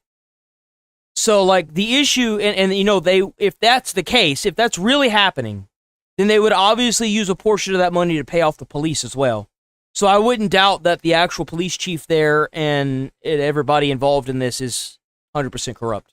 Things properly, the state can step in and say, this has got to change, or the department itself can say, hey, we realize that we are coming off here as biased. We realize that some officers are doing things and saying things they shouldn't. We're going to retrain those officers. And those statements can be made publicly, just like they made a public YouTube video explaining the case of Ben Schneider. They can go ahead and make a public YouTube video saying, hey, we're going to go ahead and retrain our officers so that they're fair and they're rendering exactly the same aid, advice, and support to people, no matter their situation, right? Whether they're from in town or out of town, we're going to help everybody equally under the law. That's due process. That's exactly how things should go. But I want to know what you guys think in the comments below. What do you guys think about the saga? Have you been following this?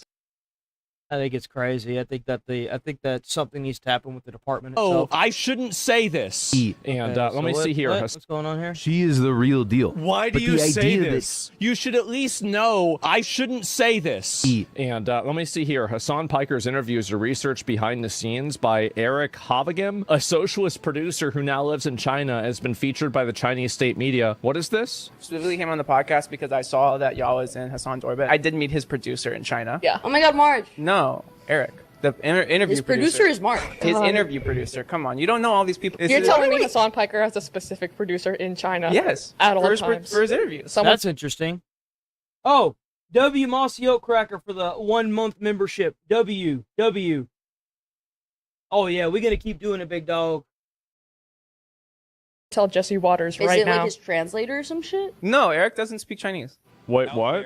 That I sent to Shanghai ahead of my visit. I sent them out there ahead of time. Says the whole Really? Interesting. squad knows Roy Singham, admits Singham is friends with a lot of Chinese Communist Party members. Oh, dude. This is probably the reason why Hassan was saying on stream he's going to get locked up by the federal government, bro. He has so many ties back to the Communist Party. I don't know how this man, and you know what's really sad? Is that even if he is actively pushing communist propaganda in American, in America, he will never face a day in jail because we just don't have an administration that's willing to do what it takes. We just don't. And it's not going to happen. It's not going to happen. No. I'm friends That's with Roy the sad Singham. part. He's dope. He's super cool. Isn't this the guy that they're investigating? The federal government and congressional panels are investigating American businessman Neville Roy Singham for allegedly funneling hundreds of millions of dollars from China into a network of U.S. nonprofits and activist groups. Oh, so more protesters in America.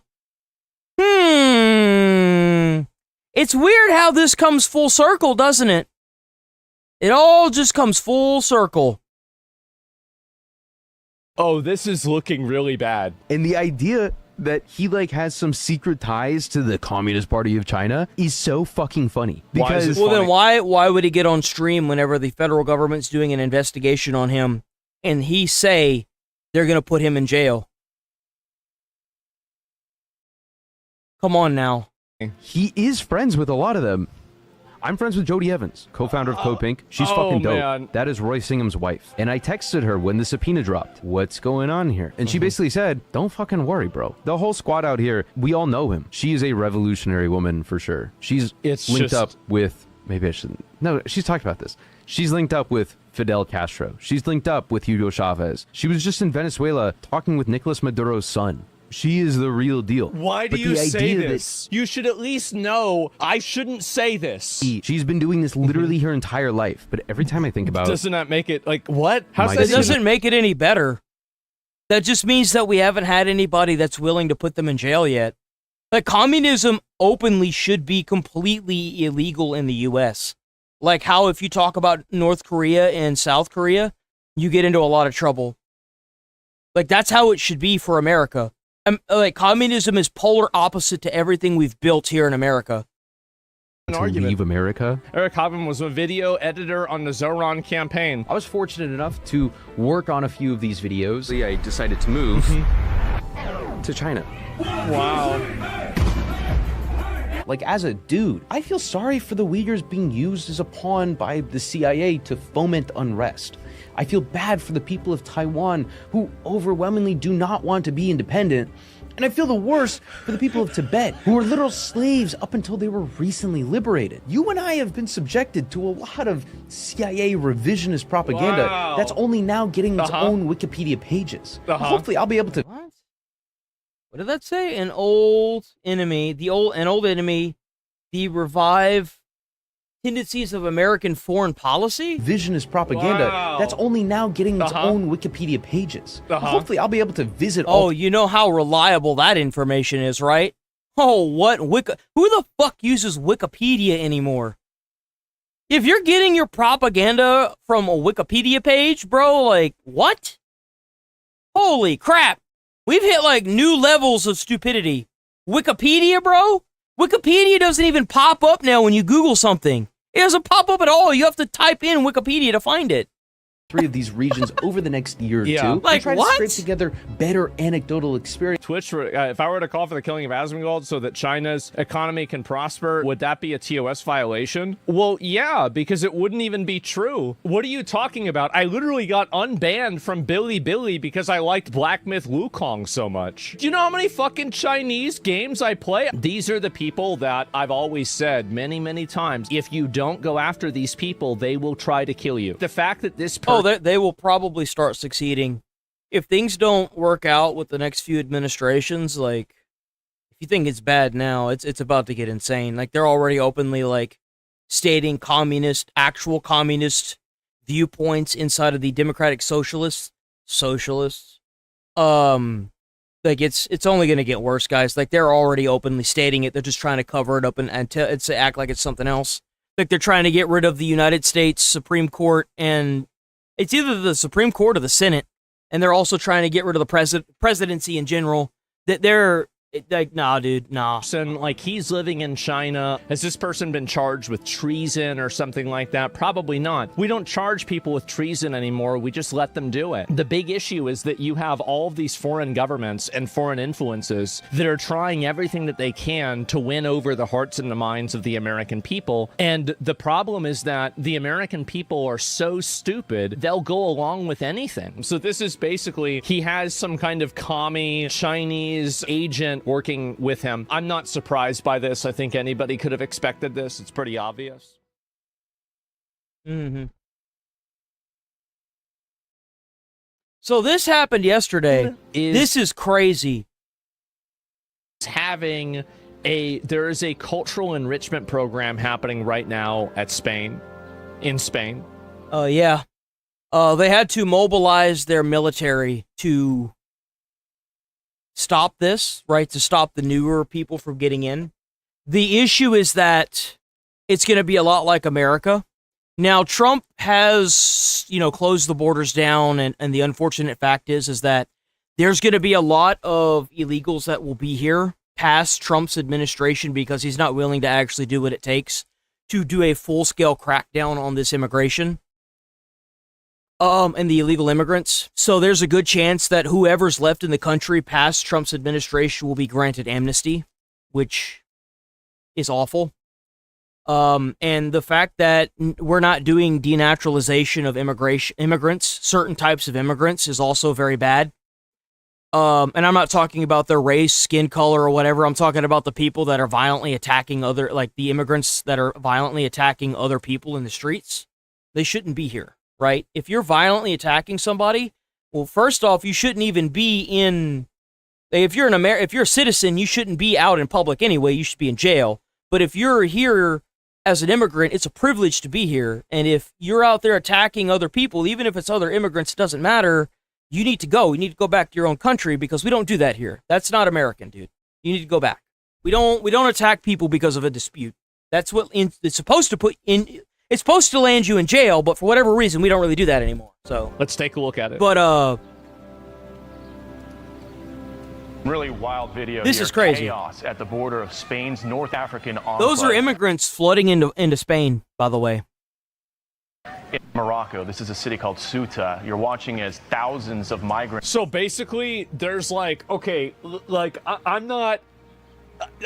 don't understand fucking Spanish politics of Morocco. That is Spain, and it's on the very edge, right? And on that part, if they can go to that part, then they can spawn in base Spain. So basically, it's kind of like if you get to the extraction zone, you can get back to base, and the base is now Spain. So this is Spain. You can see because it says Spain. Oh, is that it? Is that what he's talking about? There's it's Italy boot. Isn't it's like over here, right? Yeah. Here it is. So this is right here. This is the extraction zone, and you can see. This is the part of Spain, okay? Oh, so that's tip? Spain. Yeah, it's just the tip, all right? I didn't know it was so small. This is my first time It's looking so at it. small, yeah. I vaguely know about this, but I'm not really a fucking So expert. they're crossing this border in mass. And you Or can see the reason Yeah. why they have this, right? I mean, Spain's literally right fucking here. So it's just the tip. It is. This is... Guys, it's just the tip. It's the very, very... You could even call it the... Never mind. Let's move on. It looks like PUBG. Oh, yeah, it does. Look at that. And over here, this is... Yeah, okay. I mean, this is very clearly Spain, right? I mean, you look at this, look at this.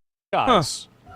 So, I think she's Moroccan. I'm not really good at 16 Okay, so we saw that. That's great. And completely overwhelm the border. Sense? Break through the fence and completely overwhelm the border police. And we saw this video showing huge groups of people, mostly young military. Isn't it weird how all of them are so young? Isn't that interesting? Isn't it weird how they're all middle-aged military, not middle-aged, young men that are all military-aged? Not a single woman in this entire crowd. There's not a single woman in this crowd. Military-age guys Look at that. cramming into inflatable tubes or arriving on shore another way. Some of them wading in the water as they break through the gates. You know, to there's get a to the movie. other side. It was called World War Z, and this reminds me of that movie. Right, Sandra, this is. And you know what's even more scary about this? Look at the amount that there are doing this. This looks like D-Day. This had to have been a large scale get together. It had to have been. This had to have been planned out methodically by maybe even somebody in Spain's government to get these guys right there whenever they passed whatever it is they passed to allow to do this, right? Clearly something happened here.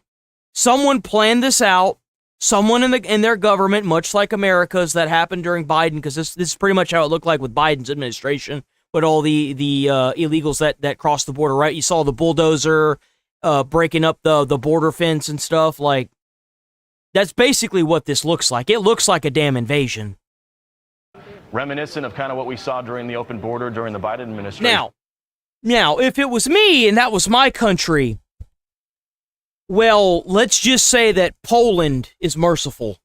If you know what Poland does to the illegals that try to cross its border, then you have a pretty good idea of what I think, right? I'm not going to say it because YouTube doesn't believe in freedom of speech, but you know what I mean. Through 2021, 2024. This happened in America every day. 2021.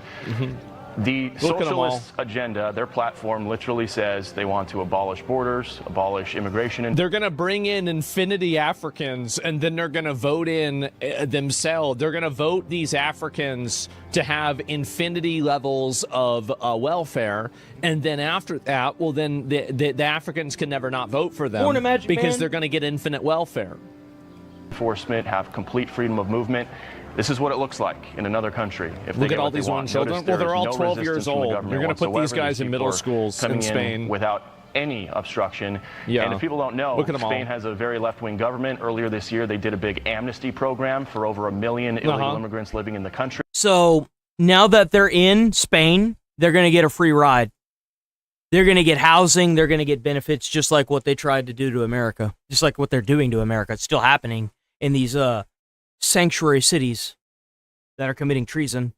They had 1.3 million illegal immigrants apply for that amnesty. Any country member, any countryman that is advocating for foreign countries' people is by definition committing treason.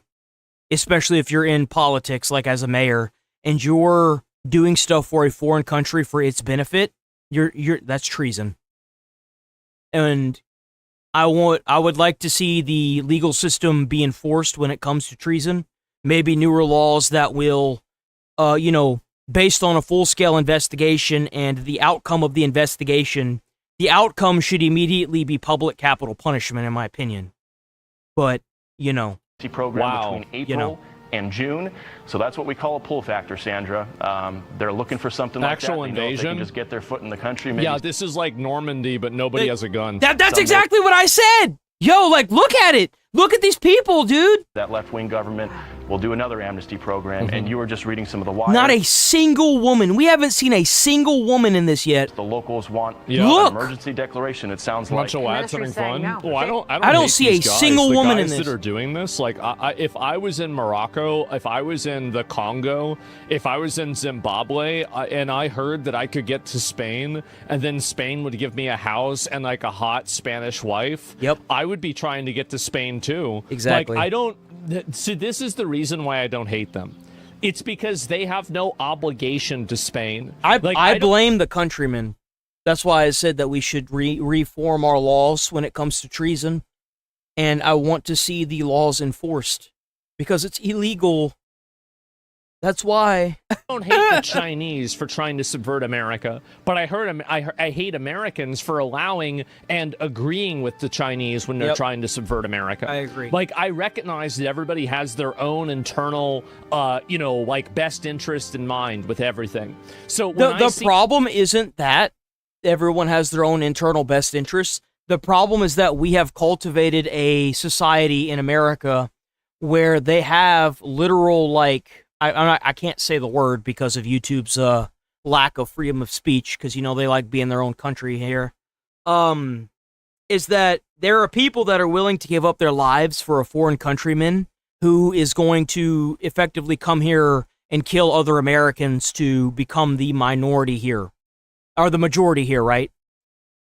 And that's the problem that we have with Americans. Our downfall will not be from just our political officials. It will be from the people that are actual citizens here, that have been born and raised and had family members die on this soil to protect that flag. That will be our downfall. That will be what leads to our downfall. These guys coming over, I have no ill will towards them. You have to leave. You've got to go back. I don't want you here, but I don't hate you. I just don't want you in the fucking country. That's it. Does that make sense? They're invaders? Well, you have to look at it from their perspective. Spain is a foreign country that from there, like, they don't even understand the concept of that. They have no idea about this. They're just going to try and show up wherever the fuck they can get free stuff. It's not complicated, right? I don't know about that. I kind of feel like there was already a mass invasion planned, but the fact that now they get benefits for invading a foreign country, if I was like China, bro, I would be mass producing kids like the baby factories in Iran and training them to be my private soldiers like Iran and sending them to every country in the world so that way they can get not only the benefits but to take over that country. We cultivated the kindness and they are the sickness that is going to kill the kindness. That's what we have done. Different than approving. I hate him. I know, and there's a lot of people that do. I'm just giving you my 2 cents on it. And that's the way I feel. Military to the I'm border. not saying you should feel the same way. I mean, look at this. This is a total free-for-all. It does feel like we are looking at a few years ago when you were reporting at the border here in the United States. This is happening right now. This story is breaking right now, and you're not just talking about hundreds, thousands of migrants are pouring over the borders. Look at that. Yeah, and again, I mean, just look here. Do you see any women or children? I mean, most people would call these folks so-called asylum seekers. These are all young guys, just flooding into the country. And if you talk to some immigrants, a lot of them will tell you the reason why they're doing this isn't just for like if they are actually part of some sort of terror system, then this isn't that's not the only reason. They're also going to get benefits here. And the reason why they leave their own country is because they didn't make it there or they don't follow the rules like everybody else there, right? Like I wouldn't say they don't fit in, but they're problematic there, so they're fleeing the country because they're facing like being arrested, jail, or worse, death. A lot of them in a lot of the other countries they kill you, right? What, if any, border there is. It looks like there's just kind of a small barbed wire fence or something like that. But you can see the Spanish government was caught completely off guard here, and you have thousands of these men. They're not caught off guard. This is genetic. This is engineered. Yeah, there's no way that they didn't know this was going to happen, bro. I'm sorry. There are way too many people that are here doing this that they just didn't know. Bull crap. Systematically. They want this to happen. It's allowed. Yeah, exactly. Like, why do you have a system like this? It's in order to allow this to happen. Yeah. I mean, it literally looks like... It's like what, I think Elon said this, like, a system's purpose is what it does. Yeah. There you go. Exactly, like... You often hear the word invasion, but it literally looks like one. It is an invasion. I mean, that's an invasion. I don't really care how you want to reword it. I'm going to say it in plain English. That's an invasion of immigrants. More specifically, it's an invasion of illegal immigrants. That's what that is. They literally just stormed the beach at Normandy during D-Day. Like, it's... You see the border fence there. They're all just going around it. And again... the head of I love how we spent millions and lost hundreds of thousands of Americans to storm the beaches of Normandy. And now there are countries that are just letting the invasions happen. Isn't that about right? Like, you heard Hitler's buzzsaw. You can remember, like, there were soldiers with PTSD that would hear the ringing of the saw, and they would immediately drop to cover, even at like the age of like 70, right? So it's like, it's insane to me that we're just letting it happen now. Spain just letting it happen. We let it happen too. We let it happen at the Mexico border. We let it happen. And it's going to keep happening too. Is calling this absolute chaos. In a brand new interview, he said, quote, "It's not possible to give precise numbers, but there are thousands of migrants crossing right now." He added... Look at that. Oh my God. And this is my opinion, by the way. Imagine if you didn't live in America, how hard would you try to get here? The rest of the world sucks that bad. I can't blame them. But here's the problem, is that if you allow the importation of all these illegals that are going to go into a country and effectively take it over and change the laws to be the laws from their country, what do you think is going to happen to that country? it's going to become like the place they fled. Right? That's exactly what's going to happen. I think that immigration is great, but it has to be done correctly. It has to be done over long periods of time to make sure that the people you brought over assimilate with the culture and don't change it into what they left. You have to. And you have to make sure that the people that you're letting into the country actually earned that privilege, because it's a privilege, not a human right, to be born in a different country so you can invade another country. That's not, no. But I still don't want them here illegally or really at all. We are already overpopulated. We're not even overpopulated. I just don't want them here. Yeah, like I feel the same way, but I don't think we're overpopulated. I just don't want them here, period, right? But what actions would you take? This seems like it just suddenly happened. We can't say that. Let's just say that the American armed forces wouldn't be the only ones scared of Hitler's buzzsaw. I'd say that. It'd be, like I said, it'd be just like Poland. That's what they do in Poland. And you know why? Because Poland is an amazingly safe place. Right? It is Poland, isn't it? I just figure out, if I was Spain, I'd just send in the military, remove every single one of these people, put them in, camps before they get shipped back to somewhere in Africa, right?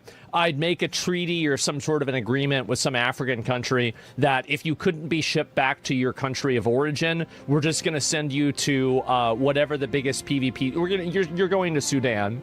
You're getting hot dropped in Sudan. That's what's going to happen. And then I would also revert and revoke everybody's amnesty. Like all of the people, because obviously if you were given amnesty, you can easily find out who those people were, right? Because you have to give them paperwork. I also don't like this argument of like, but they're trying to flee their country. Why don't they stay and fix their country? Why don't you just stay and fix your own country? Like, if all of y'all refuse to work, or a solid majority of y'all refuse to work, that means that they're not going to be able to take taxes out of y'all's income. If they're not taking taxes out of y'all's income, you don't even have to fight these people, right? If they kill you, they lose. If you refuse to work, they lose. So either way, they lose. But you know what really is the big contributing factor to this? It's the fact that the countries that that have all these people, it's incentivized. How does a country learn to grow? A country learns to grow because the government can no longer support itself, right? If a place like America is sending these countries billions of dollars or millions of dollars a year, we are feeding their economy, right? Well, how are those people supposed to be able to fight their government if all we're doing is taking their refugees and sending them money? Well, if the people there stopped working, the government couldn't tax them, but it doesn't matter because America is feeding them money. Stop feeding these third world countries money if we're taking their refugees. Stop it. One or the other. You either give them money and they keep their damn refugees, which we shouldn't do, by the way, or we take their refugees and we stop giving them money. They give us money for taking them. But this shouldn't be well, I was born in a terrible place, so I need a new place to stay. No, we don't owe you anything. We don't owe anybody anything. And so you just find out all. But place like Cuba, they live they're driving cars back in the 1900s. Well, that's because, and you know why that is? It's because they kill all their innovators, and all of the government owns all the corporations. That's why. Yeah, that's what happens when you kill innovation in your society. There's no incentive to become an innovator. Therefore, you don't have any new technology. Communism doesn't work. Those people, and then you just undo it. You just literally take it away again and then send them back. All right, could try Syria, send them there. Well, apparently Syria's getting their shit together, at least from what I hear. that the border There's has incentive for them to totally go? collapsed. Just shoot them? I Quote, want to shoot them. unquote. Yeah, it certainly looks like it. And for folks who don't know where this is a small Spanish city, autonomous in North Africa. It's actually in Morocco, but it does have Spanish autonomy. It's called Ceuta. Yeah. So this is This is the one, again, I'm just taking, going back just so you guys understand this. This is it, right? Very, very small place. Extremely small place. Surprisingly small, actually. It is very tiny. social media all back in 2020. You know what would be gold? Is if they went and got all of the legal citizens from that area in Spain and just brought them to the main body of Spain and then just completely, exiled that part of Spain. That would be so, when those that'd be 20,000 so, Haitians were crossing the river, hilarious. similar images to this. You had some border patrol there. Yeah. You had Texas DPS there trying to stop them. Here in Spain, there is absolutely nothing stopping these folks from wading ashore. I mean, don't get me wrong. If you... Poland shoots people that try to come into the border. Oh, was right. It was Poland. I'm not opposed to shooting people that come into the border. I'm not. Sure. Yeah, if a country... I'm not allowed to say that because YouTube doesn't believe in freedom of speech. They'll just keep suppressing me even more. Country wants to do that. No, I would not want to do that. I wouldn't want to do that. I think that making a country inhospitable to these people basically would limit this down to very much zero. But yeah, they don't. I've seen this happen. Yeah, I don't see why not. Yeah, I mean, these people are invading into the country. You don't know whether this person has a bomb or not. Yeah, I think if a country wants to shoot them, it's completely justified. It's totally fine. I would do it out of the safety of my citizens in my country and my fellow countrymen. Because I don't know any of these people. It looks like D-Day. They're literally storming the beaches, right? I would do it. If I were a political official in Spain and I saw this, I would say line up the MG32s. I would. But that's me, and I'm not in power in Spain, and I never will be. So climbing the fences. And Sandra, look at that in the background. I mean, there are thousands upon In order to run a country, in order to run a business, you have to make decisions that don't always feel the best. Right? That's just how it is. You can be lenient, but whenever leniency goes on deaf ears, remember, you're still the leader. You still have an obligation to protect the people in that country, regardless of how everybody else in the world feels. That's your obligation. My content creation isn't to YouTube. It's not to Twitch. It's not to Rumble. It's not to X. It's to the viewers. And what they deserve to know, based on what America has cultivated, which is the constitutional right of freedom of speech, freedom of the fucking press, YouTube, I will continue to talk about this. I will do it as bland or as dark as I have to, but I will lighten up on the dark sides of it, and I have quite a bit. But I'm not going to stop talking about it. Saving private. So you can keep, dwindling my viewership while other platforms continue to skyrocket. Yeah. Has to be coordinated, right? Yeah, of course it's coordinated. Well, so this is probably what happens, right? If I had to guess, this is what probably happens in Morocco or in these other places, is that there are probably different levels of... This is me making stuff up, okay? I'm now... What I think is probably happening is that all of these people are doing this. All of these people are doing this, and they're being, in one way or another, allowed to do this by people that are probably business owners, probably industrial business owners in Spain that are able to utilize this labor. And so those industrial business owners probably have some sort of foul play that enables people that are, maybe... I have a better idea of what's going on. I do think that the business owners do have to play in this because a lot of the business owners have the entire government in their pocket, right? I mean, we've all been talking about corporate corruption in the United States government and how they might allegedly be paying off senators to get what they want, right? That's why we don't have as many consumer protection laws. So now that AI and innovation is coming through, they don't really need the workers like that anymore, but there are smaller businesses that are trying to hire people who are illegal to save money on taxes and stuff, like what you saw in California with that marijuana plantation, right? The issue is that they should all be sent back. If they're working at a company like that, they should be sent back to their country, because these guys were even using child labor on American soil, which is completely disgraceful and disgusting. They should immediately be set up on charges of human trafficking, put in jail for however long that is. Depending on if they funded any of the people coming over, they should immediately be, they should have treason charges, in my opinion. Y'all know how I feel about the treason charges. And the thing is that I think that this is a dual-tier system. I don't think it's just the corporations in America. I think that there are other countries that are trying to cause a full-scale invasion of other countries. And they are linking up and talking to these businesses.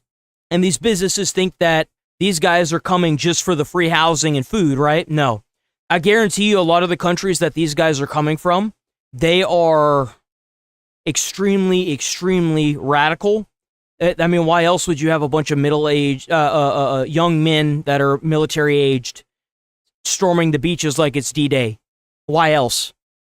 Why else would you have that? This is a full-scale colonization invasion of every country in the world that is a Western-style culture or doing well for itself regardless of its economy. Places like China don't tolerate this, obviously, for good reason. Poland is what we should strive to be when it comes to our borders. Poland is like the prime example. El Salvador and what is the other one? Not El Salvador.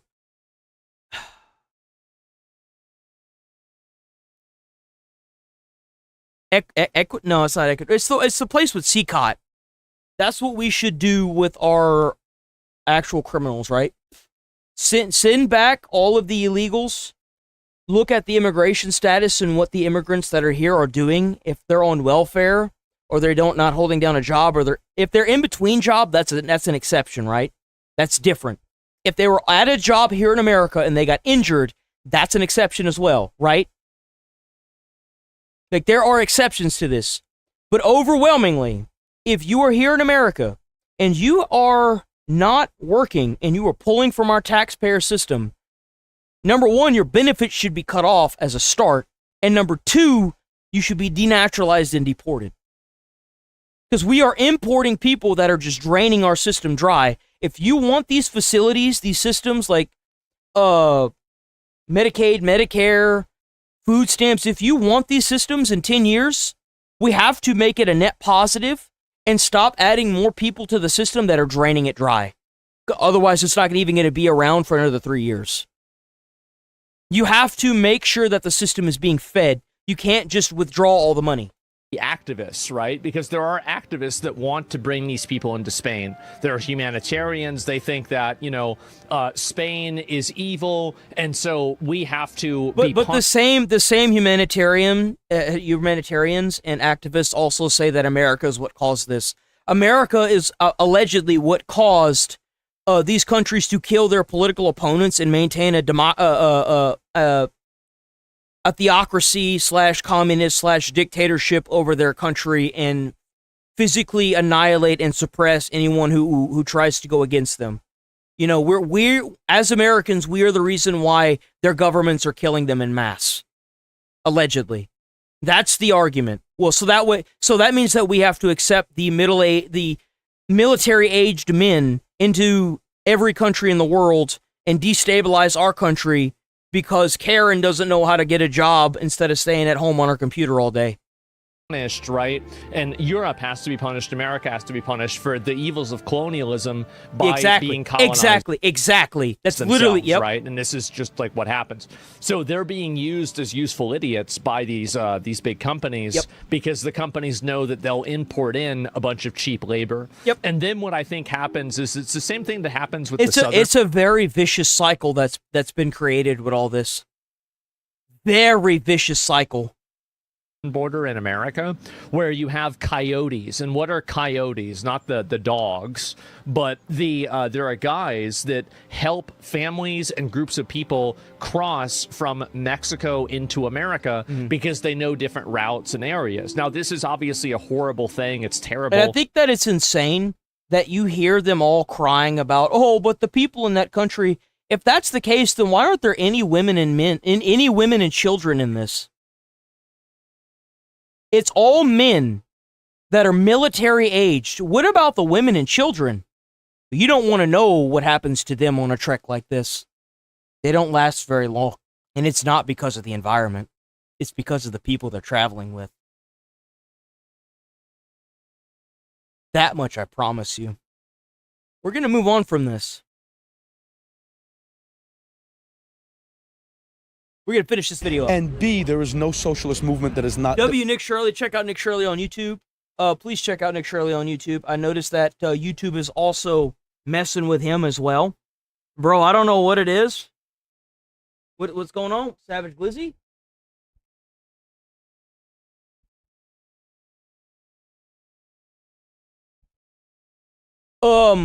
So I noticed that this was uploaded a day ago, right? And it's very interesting how a channel with 1.9 million subbers, you know what I'm saying? Like, that's kind of crazy to me, isn't it? Like, I don't know if it's just me, guys, but YouTube might be suppressing people. I don't know. And you know what's even more insane? Like, look at this: 1.9 million. On a person that actively goes against everything that Americans are crying out for. 1.9 million. Elon Musk, thank you so much for... Admit this, they say we're trained Marxists. And B, there is no socialist movement that is... Weird. Very weird indeed, isn't it, guys? It's not the idea of a democratic socialist is comical. Very weird. Because socialism is about the seizure or control of private property. You can't vote your way out of rights. You can't. It's not democratic because you use the force of government to seize people's assets or to regulate their assets into non-existence. That's not democratic. That's autocratic. And some of these ideas right now that are being pushed, like government grocery stores, or seizing the property of individuals, freezing the rent, abolishing prisons, defunding the police. What is that in reality? Well, in reality... That is them tearing down the government that we have and coming up with their own government. That's literally what it is. That's exactly what it is.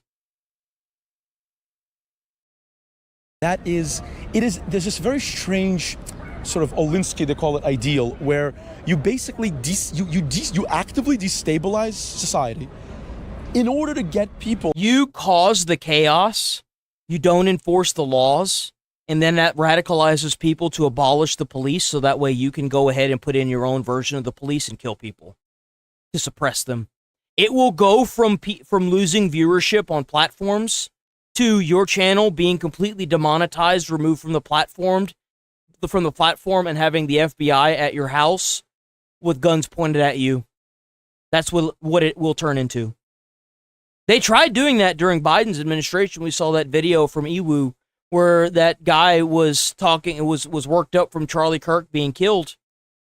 And they were at his house harassing him and his family and his friends. They went over to his friend's house and started harassing his friends.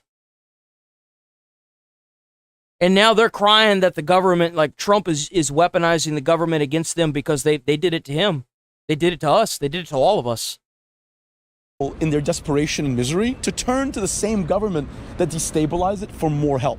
The goal is to get people as dependent on this as possible. If you look at the most racist right-wing movements, the one thing they do is they kick people who they don't agree with out. Yep. Socialists don't want to kick anybody out. They want to force rich people that don't agree to stay because they need their money to maintain this system. But all these things, I mean, think about the madness of this. What that's run by government, go to your DMV. Does that run well? Now imagine everything. Think of the VA. Think of the veterans that have to deal with the VA, bro. There are people at the VA that should just be in jail with how poorly it's run.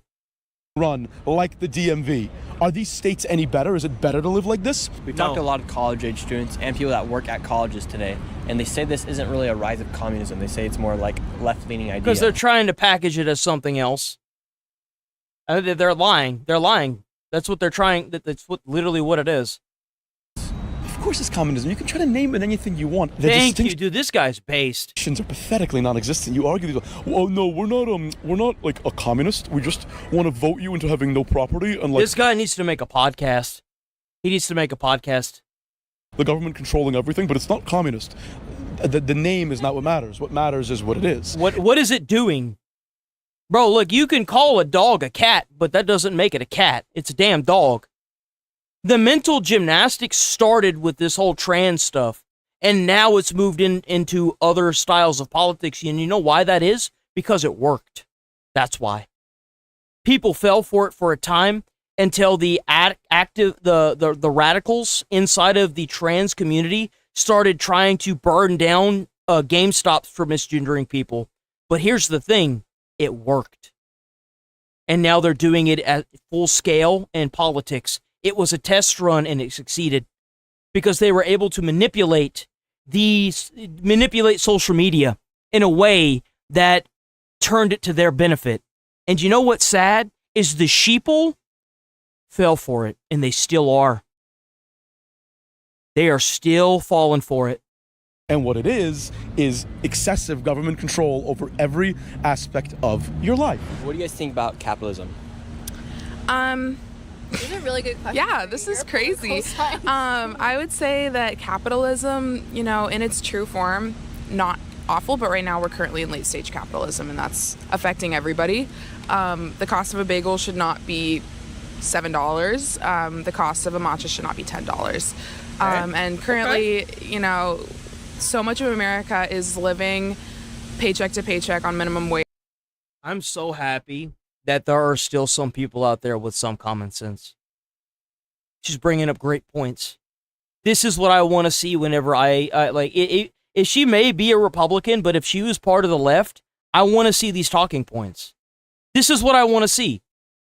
You know what's crazy is if she asked a question after she finished what she was saying, I would be so ready to answer it too. With not a single bit of resentment in anything I'm saying. This is how it's supposed to be, guys. Why do you feel the way you do? Give examples as to why you feel that way, and then explain what you want to change about it, and then follow up with a question. It's not complicated. This is a debate. This is an actual, full-scale, real debate. It's not a dick-swinging contest like what they do now, where now you've got to lie about your size. Dude, come on. Just no longer even covering the cost of life, necessities like rent and groceries. Base. And that's clear that capitalism isn't effective in our daily lives anymore. And what would be your solution? I think, what Mom Donnie is doing right now is really great, trying to make things more accessible, trying to encourage rent stabilization. I think the rent stabilization is good. I do. I know that that's probably going to piss some of y'all off, but there's no reason why rent keeps going. We got into this apartment at $800 a month, and now we're paying over $1,000 a month for the exact same space. Oh, but the markets go up and that goes up. Okay, well then fix the market. Stop trying to charge more per year. Fix the market. Well, if you cap rent, then you should cap the market. You can't just keep going up, bro. Nobody's going to be able to afford it. Minimum wage doesn't change. Instead of saying, well, we should just raise minimum wage. You know what happens if you raise minimum wage? Then all the pricing goes up again. You know why? Because it's going to be the exact same amount. They could be making these products for less, right? But because there's no cap on how much they can charge you, that amount will always increase. If you have a cap of a percentage on how much they can charge you past the point of sale, or the cost to make the product and get it to the shelf, right? If you factor in how much it costs to have it made overseas, how much it costs to ship it to the store, and how much the shelf costs, and the labor it is to put it out, and you put a percentage cap over that, you would solve so much of the problems. You would. If you do that just for base goods, we're not talking about a $700,000 robot that some inventor came up with in his basement, right? We're not talking about like toys and shit. We're talking on like food, water. We're talking about like a place to freaking live, right? We're not talking about like toys. Charge whatever the hell you want for the toys. No one cares, right? But the necessity is what needs to be capped. Like, she's right. It shouldn't be $7 for a damn bagel. You know it didn't cost no $7 to make no damn bagel. There's no way, dude. It cost them like 2 cents on the dollar to have that farmed out and made in a foreign country. Because that's what they do. Even making, like, I know it hasn't happened yet, but like the bus fare is free. Little things like that, trying to control the price of groceries. Like, those are the things that we can do that are small but have a huge impact on people's daily lives. And how come we're starting to see this rise of Democrat socialism? Or some people even say it's like the rise of communism. Like, why are we seeing it? Yeah, why do you think it's becoming a popular issue? Oh, I mean, I think it's because people are finally like realizing that capitalism isn't working anymore, especially late stage capitalism. Like, people know that they're paying most of their paycheck on their rent and their groceries. I think that she's got really good talking points. She's not being sarcastic or snarky about it either. I think that like this would be a great person to have like an actual conversation with. I think that she's really good. Like, this is how it should be. She's not raising her voice. She's not threatening anybody. She's not like trying to be like a smartass. Like, this is a great conversation. This is how it should be, right? And then they're no longer able to have a fun bagel or go out and get a drink with their friends because a beer is it's too expensive. And her talking points are great. Like, this is like, if they talked more like this, they would have more people on their side. Just stop being crazy. Just be normal. Just be normal. $12. Like, people see it in their daily lives and they're realizing that this is no longer working for them. And I also think that with the rise of the internet, people are able to see how this is working for countries in Europe, where they do have free healthcare and they do have, you know, low grocery prices, low cost of living prices, and they're still able to afford being a human being. Would you rather have capitalism or communism? Well, communism as it is in the Marx Engels communist It shouldn't be one or the other. We should take things from, we should be the one true melting pot. We should take something from every country. We can take the good from every country and put it in America and make America the even greater than what it is. That's what makes America so damn great, is that we can do that. But there are so many people that are like, well, full communism means communism. Even one little bit of communism means that it's fully communism. It's not like there's multiple different economies and stuff. And so, like, China is China Communist Party, but it has 60% capitalist market. 60% of its market is capitalist. It has to survive. Communism, its base function, will not survive. It will fail every time. You have to strive for innovation in your country. You have to. Otherwise, that country will fail. Look at Cuba. Look at El Salvador. Look at these countries that haven't pushed for innovation. They just blame other countries for their problems.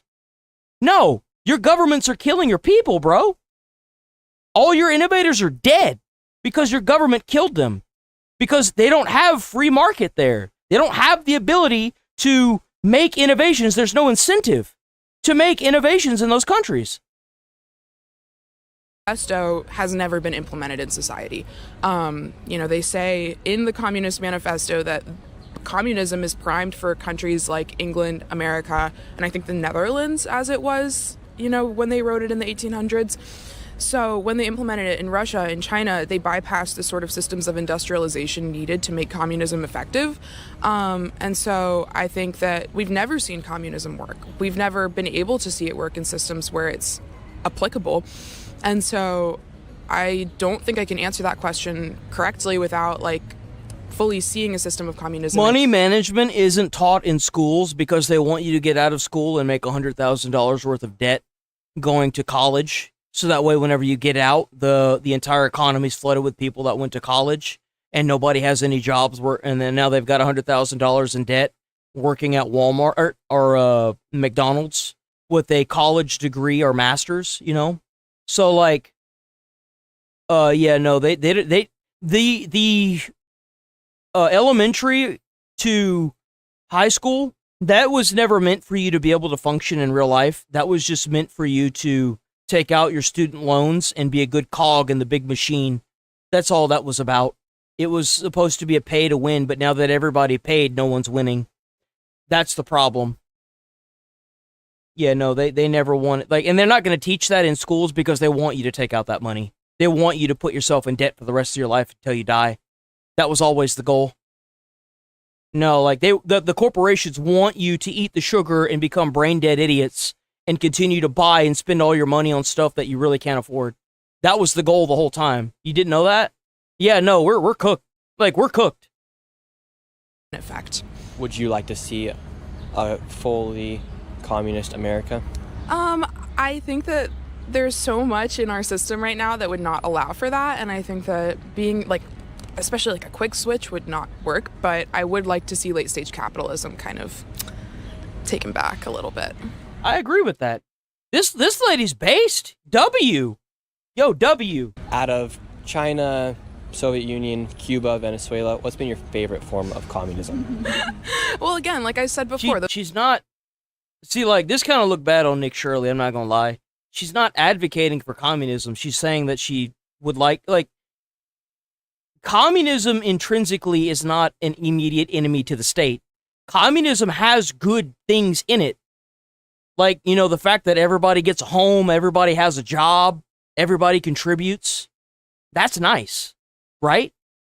The fact that the government has no voting and, you know, kills its people, that's bad, okay? Like, again, the one true melting pot, guys. Come on! Why do you think oftentimes people flee? Also, in China, don't they, like, if you're in high school and you don't meet the score requirements to go to high school, don't they immediately put you into a trade school? I think that'd be great. I think that if you can't make the scores to graduate out of middle school into high school and you get put into a trade school, that's great. I think that's awesome. It would force these old boomers to relinquish their positions and give it to a younger generation that's more fitted to do the job. I think that's a great idea. I do. You could even have like placement testing, like the military, to figure out what trade you would be best in. I think that's a great idea. Communist countries like Venezuela, like Cuba, to come into a capitalist country like America. Because it's not real communism. When you have those states in effect where it's not actual communism, it's more authoritarianism and totalitarian. Yo, W-based. Holy crap, dude, this lady's spitting! Yo, W! Bro, she knows what's up. She knows what's up. And these regimes emerge also by a byproduct of American interventionism. People aren't happy because there's clear inequalities that exist. People are... what the hell did America do to China? What do you mean? We helped China, if anything. I mean, look at their economy. They're the second biggest economy in the entire world. They're booming over there. What? How's that a byproduct? That seems like a pretty damn good byproduct. Like what? Unable to live, and that's why. Look, I know you might not have agreed with what we did in World War II, but I'm sorry, but America's off limits, man. It's not for sale. I don't know what to tell you. Well, I mean, maybe it is. The way things look now, maybe it is. These countries, again, not real communism. So I don't think it's fair to say. No, these countries that like Cuba, China, I don't even know what else he had said, but like they're not real communism. They have capitalists. Well, China does. I can't speak for Cuba. That like people are fleeing these communist countries when in reality it's a totally different state of affairs. We've talked to a lot of these younger folks over by NYU, and some of them said that they don't think there's such a thing as a rise in communism. That's so rude. I can't stand people that do that. just let him finish what he's gonna say. Like, how are you listening to what he's saying if you're talking over him? You're not listening. Like that, like whenever you start a conversation with anybody and they immediately try to cut you off while you're talking, I just walk away. Because, like, you're obviously not listening. How can you listen and talk at the same time? You can't. It's not possible. Because they actually never lived it. They don't know what it's like. They're not. I'm not saying they're not educated. They're book educated. Yeah, they don't think communism is even rising here. Yet the mayor of New York City has said that he's actively freezing the rents. He wants to have government-run grocery stores. That's something you'd see in Cuba or Venezuela. Not something you'd see here inside the United States. We already have food stamps. Well, he already said he was going to do free groceries. Now they're not free anymore. Now they're free. Oh, did he? Did he say that? I heard it was free buses too, man. What's it like whenever you promise all these free things and then you tax the rich people more money and then they all leave? That seems like a problematic situation you put yourself in, huh, man, Tommy? I mean, I like the idea of the frozen rent. That's a great idea. But, like, bro. discounted, so. Also, we said about free MTA, mass transit. Can't do that either. They also want to start taxing the rich even more. Do you think we should tax the rich more, or should we eliminate the fraud that's happening here? I think you should eliminate the fraud and then tax. And then whenever, you know, like you go for a time where your job is to just eliminate as much fraud as you can. And then after 8 years of your administration of completely decimating, deporting fraudsters, getting all that stuff cleaned up, then you roll in higher taxes on rich people if things are looking up, right? If things are looking better, and you've got all the fraudsters either in jail or deported. If they're citizens, they should be in jail. If they're illegals or immigrants, they should be deported after they're denaturalized, right? You can't come here and take advantage of old people. It's fucked up. And then once you do that, once you use the justice system the way it's supposed to, right? This is all within, these are laws that are already made, YouTube. Then you start implementing higher taxes at the federal level towards rich people, right?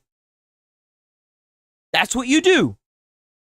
United States. She'll eliminate the This fraud is like a 16-year process. The sooner we start it, the sooner we can get it done. a lot of the programs that are not hitting who needs it. You know, the rich get rid of all the waste and all the fraud and the government spending, and you will give rich people a reason to spend money in the government. Have carried, and I'm only going to say New York, carried this state for a long time. Now it's just starting to see people are moving out. Companies, you got Chase that went down to Texas. You got half of the stock market just went down to Texas. So it's just black and white right there. What do you think about the rise of communism here inside the United States? Well, it's actually a reality. And not I a lot of agree people. with that. But we should also take the ideas of other countries. We should take the good ideas that they have implemented in their governments and apply them to America. Like, how does raising your rent every single year benefit you? It doesn't. You're not getting paid more every single year, typically, right? At some jobs, some positions, when you get hired, unless you get promoted, you're capped. That's it. You're not going to make more. It doesn't go up. And legally, corporations do that. You know why? Because they can. Take it seriously, I will say. For example, my background, right? I was born in Peru, South America. So I actually know how it is to live, because I was born in the 85. So I saw how bad it is and how it affects people actually, right? I came over here when I was very young. I serve in the military, right? I'm a veteran, and I see what's happening. People think that I think that putting immigrants inside of the military is a great way to show your patriotism and your willingness to assimilate with American culture. I do. I think that if you want to come here as a refugee, they should put you through military, like into the military or into the Air Force or whatever you score highest in, right? Like you're given an aptitude test just like any American citizen. And here's the thing. You serve your term, right? You get the full benefits of an American citizen. You get given American citizenship. And here's another kicker. You earn your house, your health care, your monthly check, and you can get a Social Security check to boot. You know what I'm saying? That's what every single patriot in this country that fought for this country, every goddamn United States Army member, a military, Navy, I would give half benefits to National Guard, but I would still pay their rent. If they own a property or they have rent, then I would do a portion of that and make that fair, That's how it should be. Like, this is ridiculous. How we just busting them in, like, you got to earn that stuff, bro. Have everything for granted. They don't really appreciate what it costs to fight for freedom. When you get out of here, like when I was deployed, right, you see what the real world is, People fighting in different countries just for a piece of food or water. So would you say to those people that don't think what's going on is a rise of communism, would you say they're being misled? Oh, absolutely. It's just that this dude came from a communist country. He knows. This is an immigrant that I want in America. I will fight for this person to stay here. You understand me? I want this immigrant in my country. You know why? Because he's not a goddamn immigrant. He's not I don't even know where he said he was from. He's not an African American. He's not an Asian American. He's not a fucking immigrant American. You know what he is? He's an American. He served this country. He did. He's an American. He assimilated. He learned English. He understands what it's like to be an American. He didn't move here and then get handed a house. I want 100,000 for every illegal we send out. If we get 2 people just like this, I'd be fine with that. 100%. No criminal record, comes in, does everything by the book, does what he needs to get done, gets his hands dirty, does the job, boom, American citizenship. Welcome to America. God bless America. Happy to have you here, big dog. Don't care, and actually when they see people like, I don't know if I'm gonna get in trouble for this, but the mayor we have, right? All the promises, he's telling people free buses, free this, free that.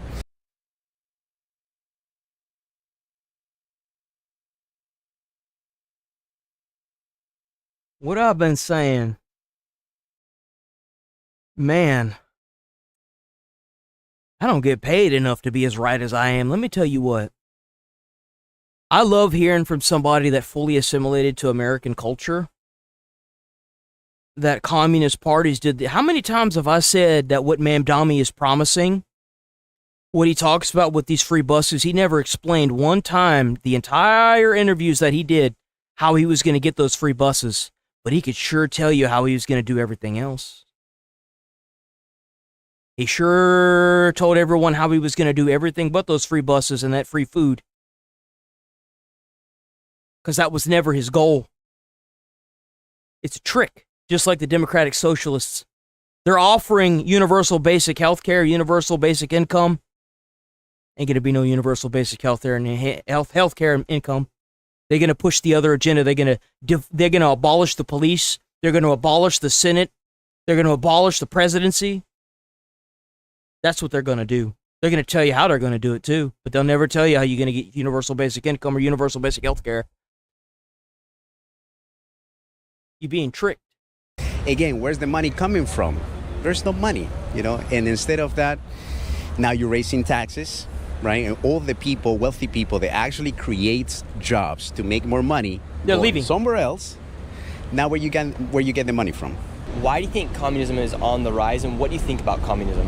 I think communism sells. It's such a simple idea and message. It obviously doesn't work at all, but it's something that you could so easily say to a young, naive college person or young person in general. You can say everything should be free, and healthcare should be free, and universal, and education should be free, but people don't really understand the ramifications behind that statement. Why is it free?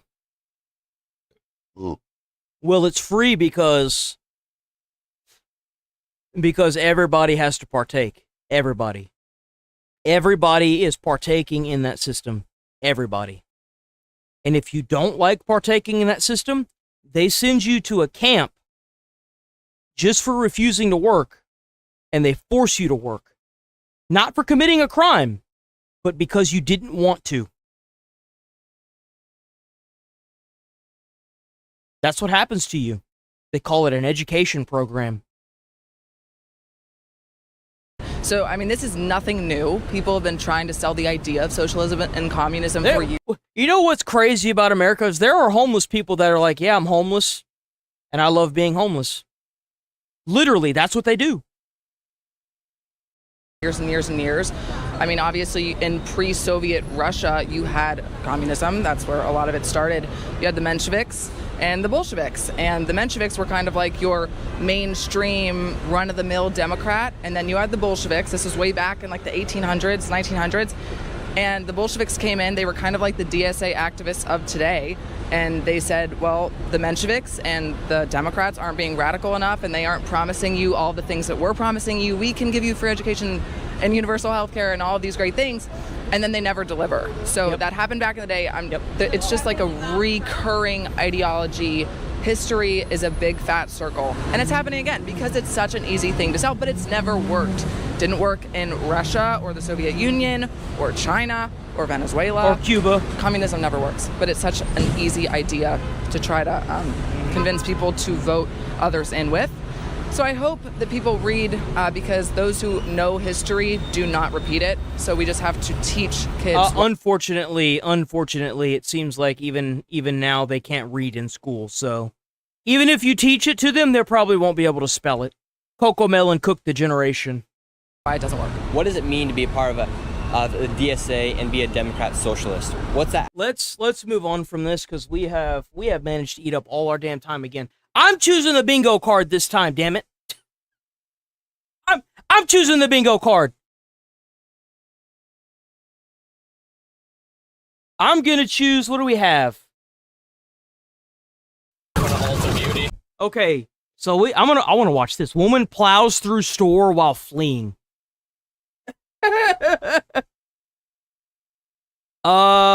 got firefighters, septum piercing, calls for mommy, have a kid, warrants her priors, speeds over 70, officer has to break the window. It might be this one. I'm not gonna lie, guys. It might be this one. Excuse me. It might be this one. Let me get my playlist ready.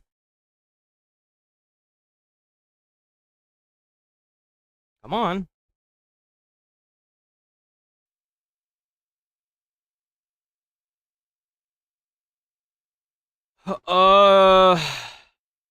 This is B?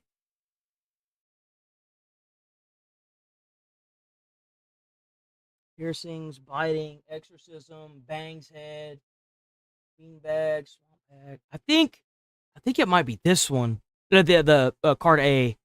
Being arrested, feral, neon hair, powder, incoherent, spit hood, first name basis, stop sticks, race cars, spray. I'm gonna go with the other one. I'm gonna go with this one. I'm gonna go with A. Let's do A. Oh, that's Discord. Damn, I wasn't able to get the disc. Dude, that Nick Shirley video, I'm actually kind of happy we finished that thing. There's just so much to talk about in that video. She's crashed into Alta, Oh, dude, what? Hello? Hello. Did you just drive over the train tracks? No, we've been sitting right here. Y'all just pulled past us and rode past. Yeah. I mean, we got a description for a white SUV that drove over the train tracks. And you have a flat tire. Yeah, we got a flat tire now because we just tried to pull over, but that was not us that pulled over. Whereabouts are you coming from? Whereabouts are you coming from? I got it. Hey, babe, I gotta pee, and we were trying to pull over, and we got pulled over. We're gonna be out with that possible. What the? What? What? What? Like, bro, she's blatantly ignored the cop. Like, what? Vehicle, Washington and You calling your boyfriend, your husband because you got to use the bathroom and you got pulled over? What about the cop that's, dude, like, we gotta make a law to where, like, if you're like, no. I thought about it, I was like, There are times we said we sped off at the train tracks. Ma'am. Because, like, then cops are going to be arresting people because they're going to be like, oh, well, you're on your phone calling somebody instead of complying with police. That's like, it's kind of like a yes that's or a gray no. area. Uh-huh. It's kind of a yes or no. Did you drive over the train? Did you drive on the train? No, I didn't drive over the train tracks, but I did slow down and put my brakes on so we could park right here to go in to pee. No. What? What? Dude, it's like she completely talked over the, like, what? No, I didn't go into the train tracks, but I did slow down to park right. Like, what? No one asked about you slowing down to park right here. Did you? What? I get you there, but no, I did not. Let me finish. Why are you getting so aggressive? I'm asking. Because I am. She's getting aggressive because she did something she was supposed to do. That's why. You're sitting up here asking me the same question over and over, and I'm kind of. Yeah, because you're not answering the question. He asked the question 3 times, and you answered it once, and you didn't even answer it correctly, and now you're getting aggressive. You're not answering me. I'm intimidated. You're intimidated. No one cares about your intimidation. You have to abide by the law. You have to answer police questions, or else they're gonna show you what intimidation looks like by putting you in handcuffs and bringing the piggy to the pound. Like, you know what I'm saying? Like, yeah. By me asking if you drove all the way to the I pound. already answered the question. I sat up here and I pulled over. Okay, well you got a flat tire, and you also we had a flat tire before you pulled over the train tracks. And you all. So you just said that you went over the train tracks. But you said you didn't go over the train track. Oh, I had a flat tire before we went over the train tracks. This lady is completely cooked. She's so stupid. Oh my God, this lady is dumb. You also have all this Is grass there a on passenger? the front end of your car. Wait, what? You also have all this grass on the front end of your car. Oh, she did it. She did it. She did it. Her demeanor, the way she's acting, she did it. That was her. That was her. Let me rephrase this question for you. Were you at 4th and Center in front of Little Bros, that little burger place? You weren't there? 4th and Center? Morning, Caitlin. No. Okay. How'd you get the flat? We got the flat before we even crossed the train. But you just said you just said you didn't. Oh my God. Bro. Hey, mans, when did you get the flat?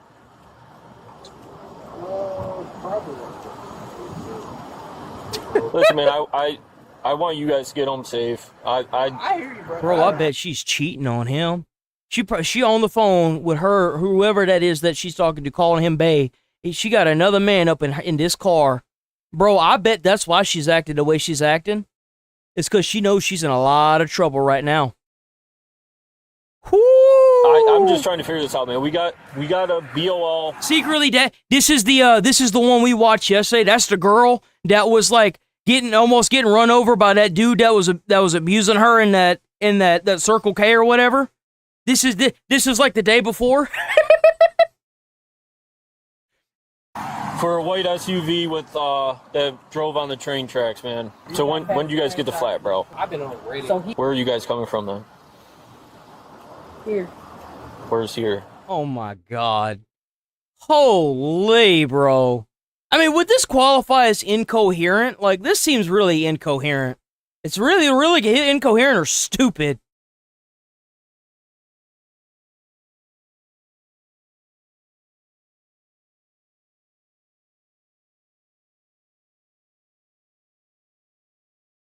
I don't even have that on this card. That really sucks. We park here. Yeah, where are you coming from? You want to answer that? Because I don't have time to have this. Hey, Blitz, are you good for a sec? Yeah. Front driver's side's flat. She said that they didn't drive on the train track. They said they noticed it was popped, so they just pulled over here. Hey, bro, just roll down the window. Yeah, just roll it down. Appreciate you. Yeah. Were you trying to show me something? Oh, no, I was just... Oh, bro, I didn't know. I'm like literally ordering... She hit the train tracks, bro. We honest with this, man. You can be straight with us, bro. They stopped us right here. The guy in passenger seat says he doesn't remember when she said she never once drove on a train track. Any indication of alcohol? I don't know. She's really not talking to me. She's just on the phone with one of her friends. She's like ignoring all my questions, but she just keeps denying driving on the train track. So, she has to piss like bad. Like right now? Yeah. Yeah. Gotcha. That's why I'm trying to get in here, and y'all sitting up here pulling us over like we did something wrong, and that's You why... did do something wrong.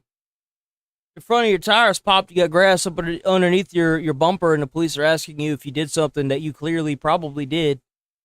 Making us No one cares if you got to use the bathroom. If you just fess up to what you did during this investigation, then they wouldn't have to sit here and do all this. They'd let you go. They give you a nice little. They'd probably just give you a warning, right? And she'd just be like, I got to use the bathroom so bad. I'm sorry, I did it. It was my bad. Look, if you got to give me a ticket, that's fine. I might need a police escort to like get to the bathroom in time, please. Please. Again, I what you saying, though. We don't know. But she ain't got. She doesn't have to. She doesn't have to use the bathroom. That's the thing. She doesn't have to, so it doesn't matter. That's not why she's acting the way she's acting. Let me just explain something real quick. So I don't know if you heard what my partner said beforehand, but he said that we stopped you for a BOL. We had a BOL, which means to be on the lookout for a white SUV that drove over the train tracks. Hell yeah. No, I had my AirPods out, so I was like, hey, what's going on? No, you're good, bro. Do you guys know why you have like branches underneath your car then too? Because we're all riding through the same area. Do you know where I live? There's nothing but trees and sticks over there. I mean, there's trees everywhere. Do you know where I live? Why would he know where you live? No one cares about where you live. Where you live. Exactly. So if you knew where I live, you know where there's trees and sticks and branches under my car. They're trying to arrest us and pull us over for a bunch of bullshit. That doesn't even make any sense. Did I ever say that you were under arrest? I'm not talking to you. Hey, ask if she had alcohol to drink. Miss, have you had any alcohol today? No, but I'm sitting up here on the phone with my boyfriend right now. Okay, with Really? You got your boyfriend on the phone, and you got another dude in your car. Another dude in your car that has a grill. Right? Huh. With this drink right here, is this alcohol? What is this? Where? Water? No, in the other one right there. A sweet You tea? know which one he's pointing at, lady. Don't sit there and do that. Okay, let me see that can real quick. Not that one. The can. Lady. Can we get out and go to the bathroom? Now she got to use the bathroom again, huh? Oh, hello. Ooh, she thinks she's that can slick. that's under your purse. What is that? He said, give me my ticket so we can go on about our business.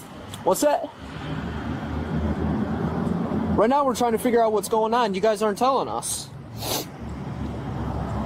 Right now we're just investigating right now, okay? We're checking camera footage to see if you guys ran over the tracks or not. That's what we're doing right now. We got someone checking, okay? So he's saying because y'all do not have no probable cause, y'all don't have a warrant, we can't get our ticket and we can't leave. You have damage to the front driver's side, right? We don't have. They're doing an So right now, investigation. You're detained. You're not under arrest. There's a difference. You're being detained for an investigation. Driving off would be an impediment of that investigation, which will get you a lot of felony charges and, get you a great mugshot. Yes, you We do. don't have damage to the front driver's side. Look out, because we have cameras just like y'all have cameras. We don't have front damage to the front. Well, you stupid as hell. Because there's like several cops there now that are saying that the front of your bumper is damaged. Hey, Flint, I'll be right back. Anything? Well, she's claiming she never was on 4th, and she said she had no alcohol to drink tonight. There's a Long Island in the center council, but she said I think she's not answering questions about that. Mm-hmm. Dodging it. Hey, miss, my sergeant's right there. Can you talk to my sergeant? In some states, I don't know if it's in this state, it's illegal to have an open alcoholic beverage inside of your car. So, like, if this is I don't even know what it's called, but if this is a state where they don't allow that, where you can't have an open beverage, alcoholic beverage in your car like that, and it's an immediate arrest. Like, I need you to open your window. I see alcohol in the center console. I need to identify you. Hello? That's my sergeant. Can you talk to my sergeant? I see an open can of alcohol in your center console. So Water? Okay, all I know is I see that. So no, there was And a can of sweet tea? there was a cut water. Was a cut water? That's not mine. Okay, I need to identify you as a driver. Now that I see that in plain view, we need to see your identification. Okay? Okay, that's fine. Hello? Do you hear that? Okay. oh, there she goes! There she goes! Oh, what do we got? So we gotta mark that. Warrants priors to kid, call mommy, cease your app, septum, takes off or running. Ooh! Oh, boys, we already getting it, boys. Bet she has priors too. Beanbag, final form, pepper spray, suspect missing some or all clothing, race card. I didn't see no race card being thrown. I'm sure that'll happen though eventually, right? Surely. Ooh, I hope she gets tased. Please tase her. 3 from 7. That I want to see her urinate herself. Tase her. Northbound Washington through the red light.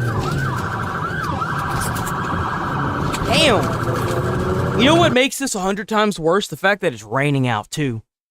So the roadway is slick. Woo! And she's got one busted tire already. Still northbound Washington, just past University. Doing a felony to avoid a misdemeanor. Vehicle's braking for the red light. Turning into the middle school right now. What is she doing at the middle school? Yo! Vehicle's still traveling about 35 miles an hour. It's going through the stop signs.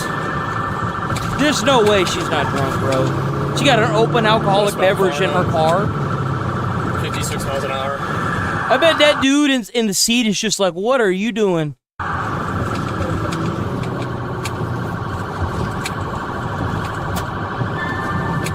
Still westbound Farnham. What is that? Passenger door open. He's trying to get out, bro. He's trying to get out. He's like, bitch, let me out of here. Let me out of here. You crazy as hell. Let me out of here. I ain't trying to go to jail. Passenger door is open. Yo! Bro, just tuck and roll, man. Just tuck and roll. He trying to get it. Yo! Yo! Like, this is just like a first date or whatever. And she's like, she just drove off, right? He finds out that she's cheating on her like boyfriend or whatever. He's just like, this lady's crazy. Like 54 miles an hour.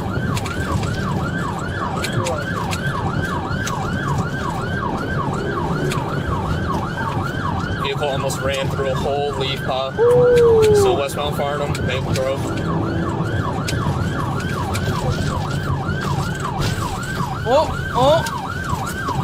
Southbound Oak Ridge, she's at a dead end. Oh, that is a big time dead end. Oh, and now we're off-roading. What is this, like a park or something? Yo, this way. Oh! She crashed into Alta.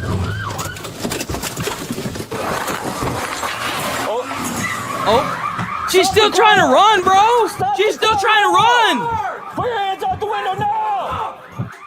Put your hands up. Put your hands out the window now. That dude just wants to get out. You can't say he wasn't trying to get up, dude. I would vouch for him. If I was the front cop in that, I'd be voucher. I'd be like, that dude trying to get out, man. He don't want any part of this. That poor dude in the passenger seat, man. Oh, look, he's trying to get out. He's still trying to get out. She's trying to drive away, bro. Yeah, no, dude. Oh, dude. He took him out. She took him out with the door. Yo, this bitch is crazy. Stop the car. Bro, you need to shoot her. I'm sorry, but like, she just hit a passenger, bro. She just hit him with the door. Dude, she's gonna run him over. Stop the... Yo!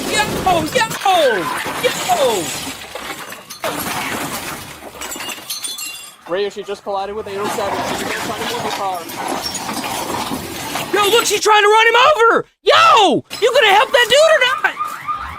Stop the... Oh, back up. Yeah, she's totally listening to that. Back up.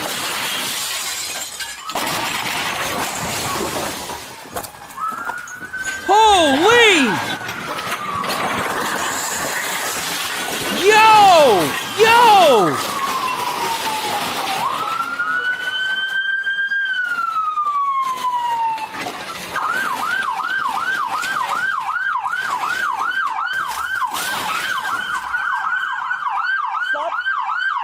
Yeah, just keep saying it, dude. Just keep saying it. I'm sure eventually she'll listen, right?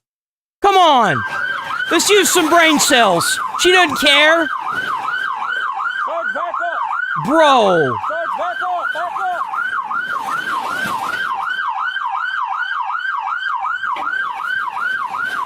You might as well put that firearm away. You ain't gonna shoot that. Might as well go on, put that gun away. You ain't gonna do nothing. Go on, put that away. Waste of breath.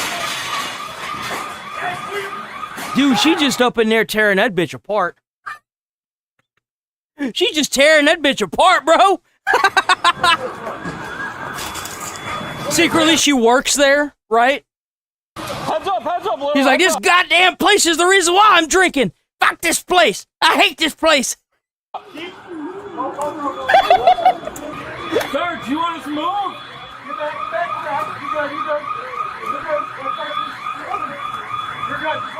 Morning, Golden Gaming.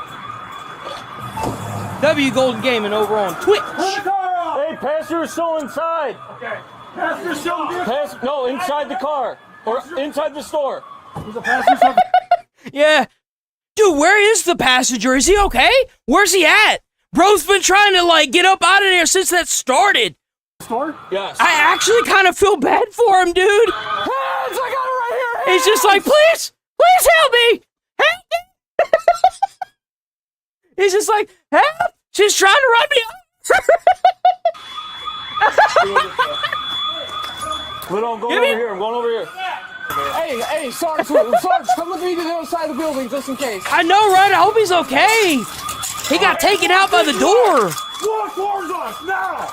I don't think you have to worry about this guy. This guy's been trying to jump up out of that car since this started. He trying to get out of there, bro. He don't want no part of this. I don't blame him either. I'd be like, you let me the hell out of here. They'd be trying to get some kidnapping charge on that too. That's crazy. She's insane. Where is she? Bro, look at that store. It's completely destroyed, bro. I'd hate to be the employees that have to clean all that up, dude. Because you know they're going to get employees for that. Yo! Come this way! Back towards me now! You see him over there? I see his hands! I see his hands! Look, there he is! Look! It's like, please don't shoot me! I didn't know her! Yo! He's like, please! Because, like, in his perspective, he also has to be careful with the car, and there's still a whole car in there with a crazy person driving around. Where is she at? It's like, don't shoot me, but don't run me over, please. Keep going. Come outside now. There he goes. There he goes. There he goes. Come outside. Sorry. There he goes. Hands. Okay, I'm good. Get down. Get down. Get down. I didn't do anything. I'm not even going to disagree with him. I don't think he did anything, but he also should be, like, detained for questioning. I hope they get the paramedics out there to look him over in case he got hurt and he doesn't realize it, dude. That's a scary situation to be in. Where's the car? Where's the car?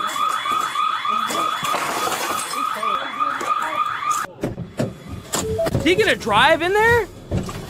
Yo! Dude, there's no way that they would... Dude, what? Really?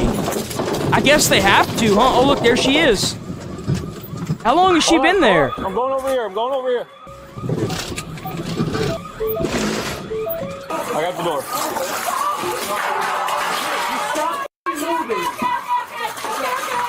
They break the window? It looked like they broke the window. They definitely broke the window. They broke the window. They broke the window for sure.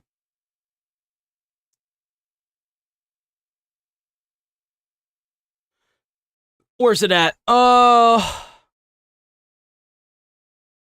Did she have a septum piercing? I didn't even notice if she had a septum. She might have a nose ring. Hold on. Wait a minute. Where the hell is break? Oh, right here. Breaks window. Does she have a septum piercing?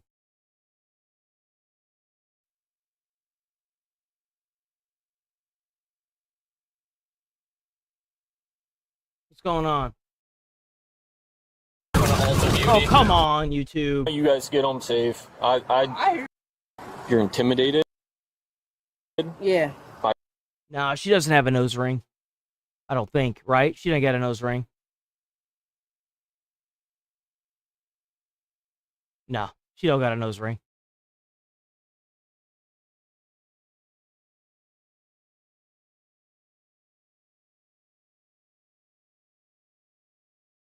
Be right here. Yeah.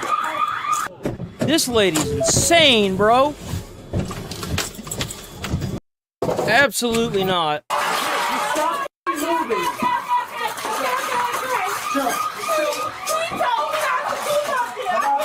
he was trying to jump out the thing. What you talking about? Dude, in the chase, he was literally trying to jump out of the car. Yo.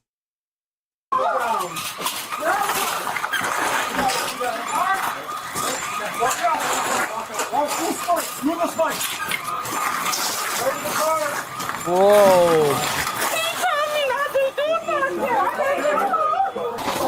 No, I'm cool with that. Don't know when you're tired of here. Yep. I don't even drink, so I'm cool. I'm cool with that, officer. I don't got no argument. It doesn't even matter if you drank, dude. The fact is if she drank and she did all that, she's in a lot of trouble right now.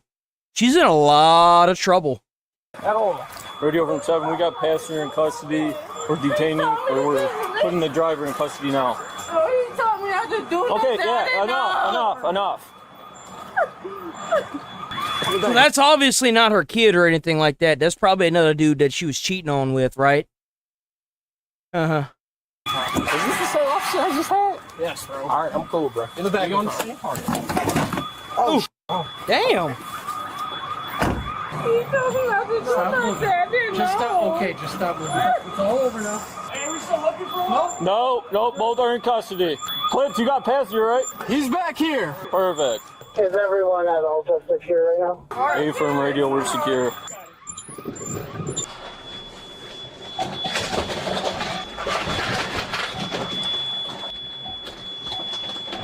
Bro, that poor store, dude. That store is cooked, man. That looked like a nice store, too. That sucks.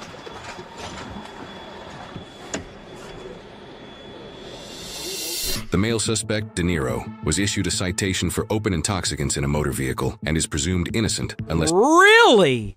That's a thing?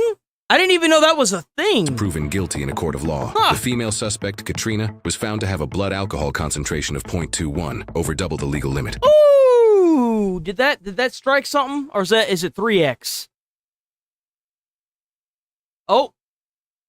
Oh man, there it is. Look at that.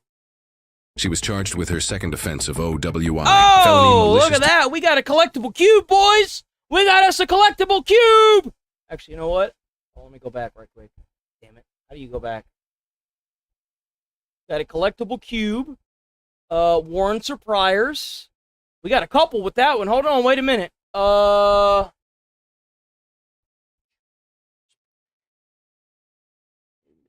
Close, drone, zapper, didn't get no electricity, didn't go over 70. Damn. We got collectible cube, warrants, priors, calls to mommy, nothing else, huh? destruction of police property, felony malicious destruction of property under $20,000, felony malicious destruction of a building over $20,000, 2 counts of felony assault on a police officer, and felony third-degree fleeing or Damn! Those are all felonies! She took a plea deal, pleading guilty to all charges in exchange for a sentence of 1 year in jail and 3 years of probation. She will be released back into the public in March of 2020. Why? Keep her there. What does she need to get out in public for? Katrina was ordered to pay $258,563.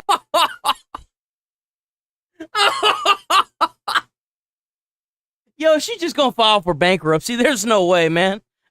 Restitution. $233,164 of that goes to Ulta Beauty, and another $25,399 goes to the city of Royal Oak, Michigan. This debt could potentially follow her for the rest of her life, and filing bankruptcy doesn't necessarily give her an escape hatch either. Damn, bro. Okay. Yo, W Midwest Safety for giving us that insight. Heck yeah. Restitution imposed as a part of a criminal sentence generally can't just be wiped away through bankruptcy. And to think she could be almost $250,000 less in debt if she simply complied during that traffic stop. So ask yourself honestly, whatever you're trying to avoid in that moment, is it actually worth it? Ain't worth that. Especially if you're that stupid. You could be creating for yourself for the rest of your life. Yo, W Midwest Safety. W Midwest Safety. Heck yeah, bro. Yo, W Stream, that was a good video. Duh. Man, Midwest Safety's always got the hook up for us. That was awesome. That was an awesome video. That was an awesome stream. Chat. We will be back on tomorrow bright and early. Look forward to seeing y'all here. To those of you that don't show up on the weekends, I'll see you on Monday. To those of you that will be here either Saturday or Sunday, I'll see you then. Y'all stay safe. Y'all stay friendly. Stay away from crazy people. Don't drive a car through a store. You might have life-altering debt that you'll never be able to pay off. Something ain't right here. Hold on. Something ain't right. Something is screwed. Something's wacky here. Hold on. Something's wacky here. Okay, there it goes. Boop. Stay safe out there. Stay friendly. Stay away from crazy people. Try to put a smile on someone's face. You might change their whole life. You never know. I will see y'all tomorrow. Please go out and make sure y'all comment on the videos and like the videos and hype the videos. It's doing wonders. Like the videos, you know what I'm saying? Do all that good stuff. Leave comments to comments. Comment on videos. All that stuff helps out with viewership. On everything. Go comment. Go talk and chitter chatter on the comments, guys, please. I'll probably get back to doing Discord tomorrow now that we're done. We're finally done with the Nick Shirley video. So tomorrow I'll be able to, look at other stuff. Finally, back to Discord and Fox. But I will see y'all tomorrow. Peace. Thank you so much for being here. Chat, stream. Y'all are awesome. Keep doing y'all.